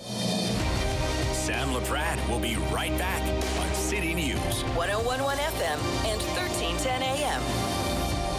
That's the way I kill my skill sharpen, cause I've been here sharpening. What's going on, y'all? It's Jay Morris, aka your favorite light skin, and you're gonna check out my performance on Encore Ottawa 3 coming up this week. Let's go. All again, murderation, 911, call it in. Me, I murder every. Play 4 games of bingo from the comfort of your own home each Monday at 7 p.m. for your chance to win money from our $2,000 regular bingo or $5,000 super bingo night. Kiwanis TV Bingo, Mondays at 7 p.m. on Rogers TV. On Friday's Daytime Ottawa, the chef Daniela Croco joins us on the show. Of course, you can watch her television series right here on Rogers TV, but she's going to share some great ideas just in time for Valentine's Day. We're also going to tell you about the latest workplace and workforce trends, and we'll introduce you to an art project that really deals with climate change. It is called Teach Your Parents. All that and more on Friday's Daytime Ottawa. When an impaired driver killed my brother DJ, my life changed forever. During the pandemic, all of our lives changed, and many of us turned to alcohol and drugs to cope. As life returns to normal, the increase in substance use from COVID has lingered, and some police services report an increase in impaired driving that caused heartbreak and devastation. Now, more than ever, we need your commitment to never drive impaired, and to encourage all of your family and friends to do the same.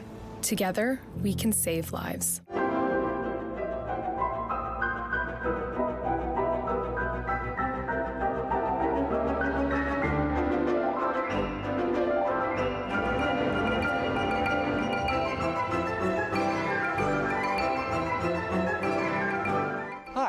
I'm Julian Armour from Music and Beyond. Join us for a new show this spring on Rogers called Music and Beyond Presents.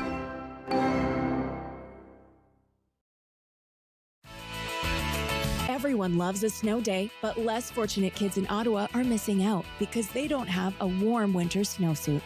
Help kids in need and have fun at the same time by joining the Snowsuit Fund's Snow Angel Challenge. Simply fall back in the snow, make a snow angel, and upload your photo or video to social media. The Snow Angel Challenge, a very cool way to help keep kids warm. Visit snowsuitfund.com to learn more and donate. Bum, bum, bum, bum, bum, bum, bum, bum. $20. $20. We're on the line for $20. Next time on Simply Cooking by Chef, we're going to be making creme brulee, a risotto with wild-caught salmon, lemon, and fresh herbs, and my favorite mista salad.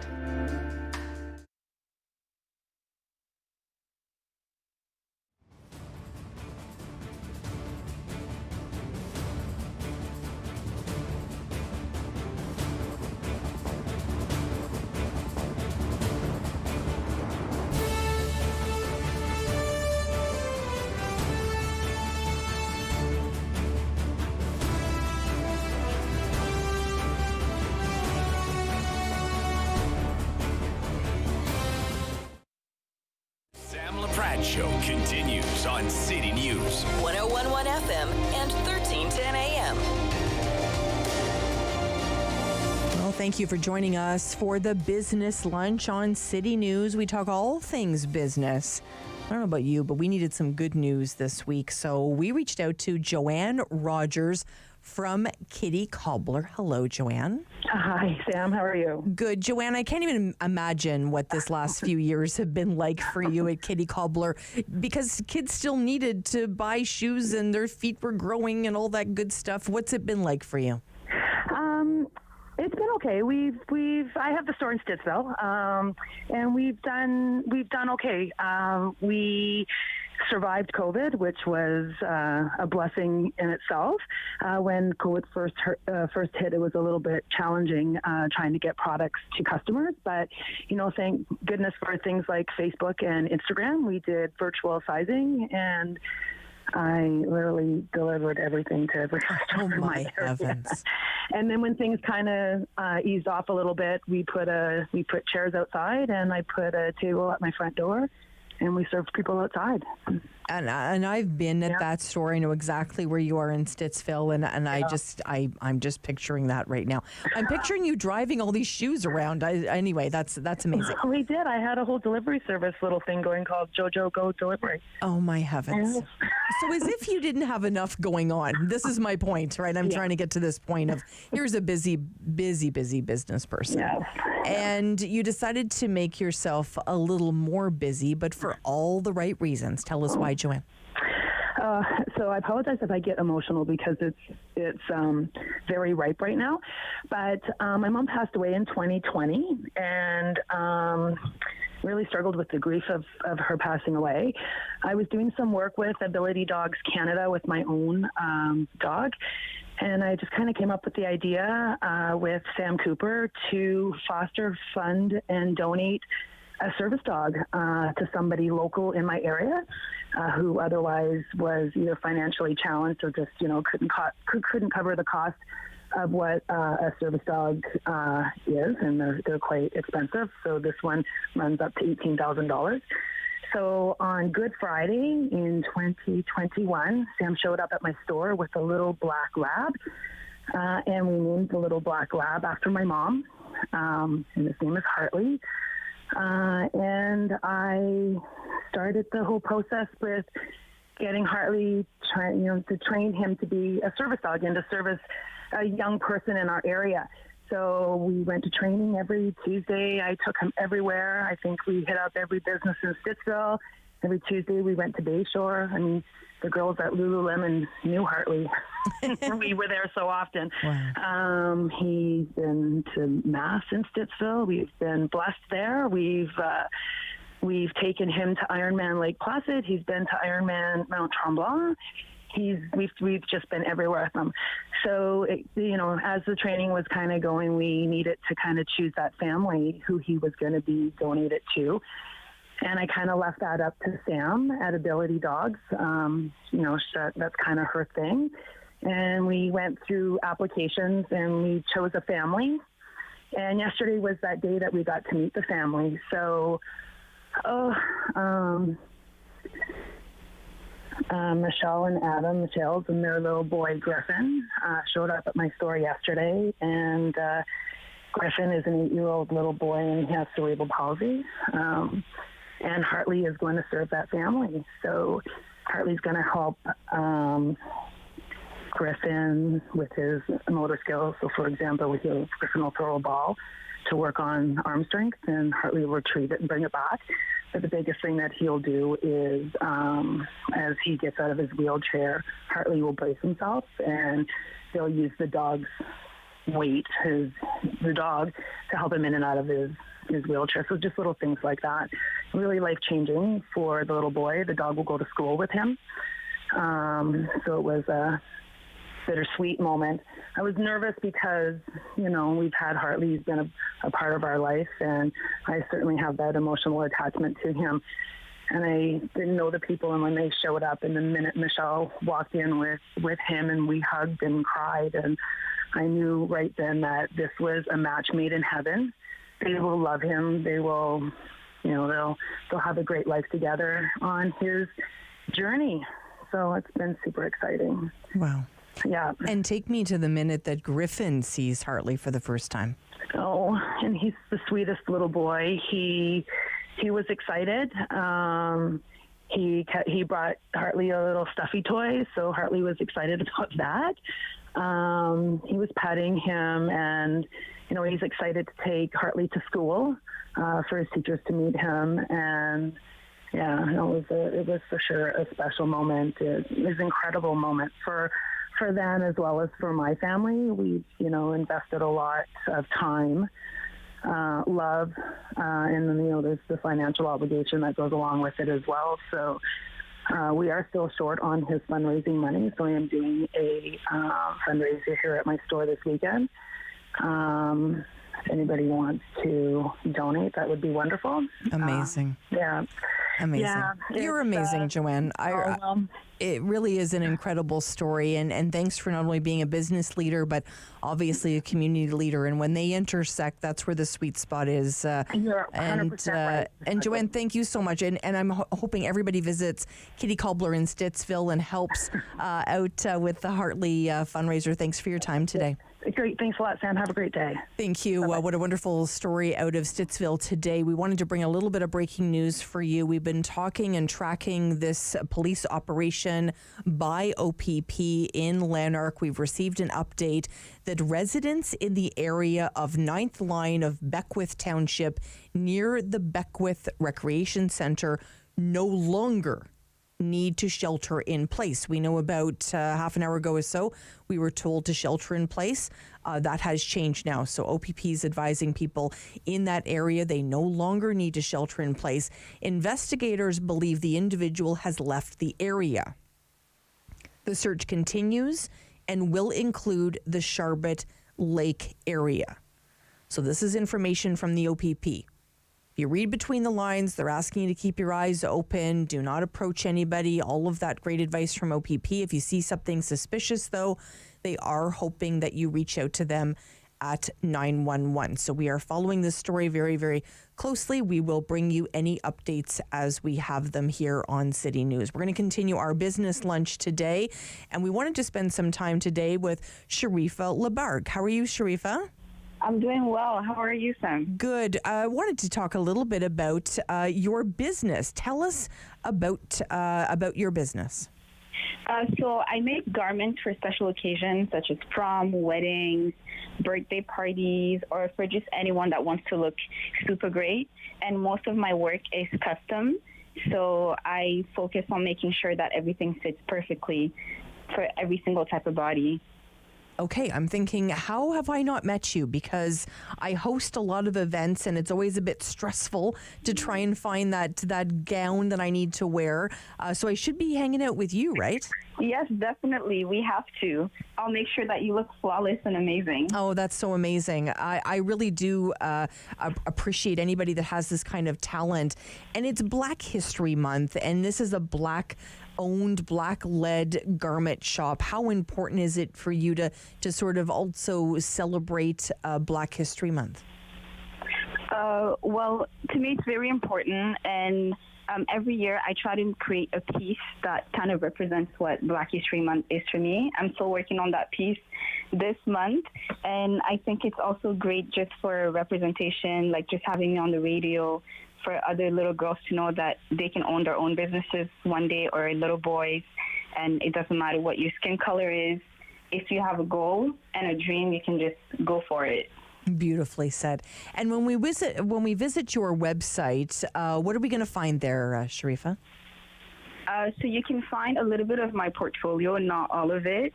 Access to how to get in contact with me if you would like a custom garment made.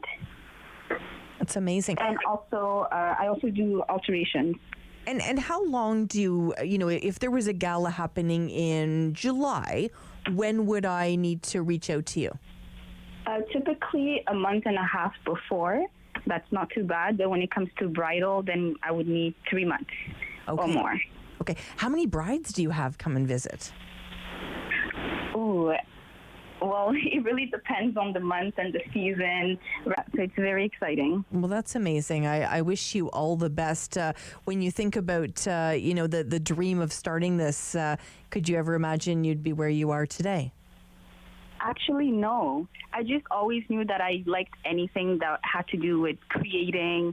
I was into like dancing, music, a lot of other things. So to me, it's also an outlet and a way to express myself, which is so great. And it just happened.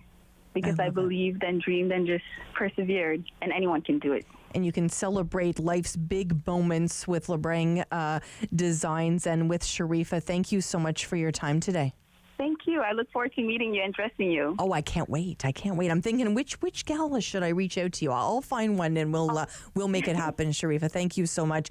It certainly has been a busy day here on City News and on the Sam Laprade Show. We had a little bit of breaking news there for you in terms of OPP asking people to shelter in place. They have lifted that notice now. They're asking residents in the area of 9th line of Beckwith Township near Beckwith Recreation Centre. They're saying you no longer have to shelter in place. Investigators believe the individual has left the area. The search continues and will include the Sharbet Lake area. There were reports and rumors that shots had been fired. The OPP has indicated to us here at City News that that is not the case. We have reached out to OPP. Our news team will be on that all afternoon. So if there is something to report, they'll be bringing that to you live. We also wanted to thank all of our guests this week for everything that they bring to our show. We talk to so many different community and business leaders. In a week, we can talk up towards 100 people, and it's just so great that people are willing to come on and share their story here on City News. If you have a story to share, absolutely reach out. Happy to take a look and see if it's something we want to share here on City News. Listen, we cannot do this show every single day without you. Thanks for listening to City News. Have a great weekend. I'm calling it the Eagles by a touchdown. Lock it in to City News. You've been listening to the Sam Laprade Show. Tune in again for local news and community views on City News. 101.1 FM and 1310 AM.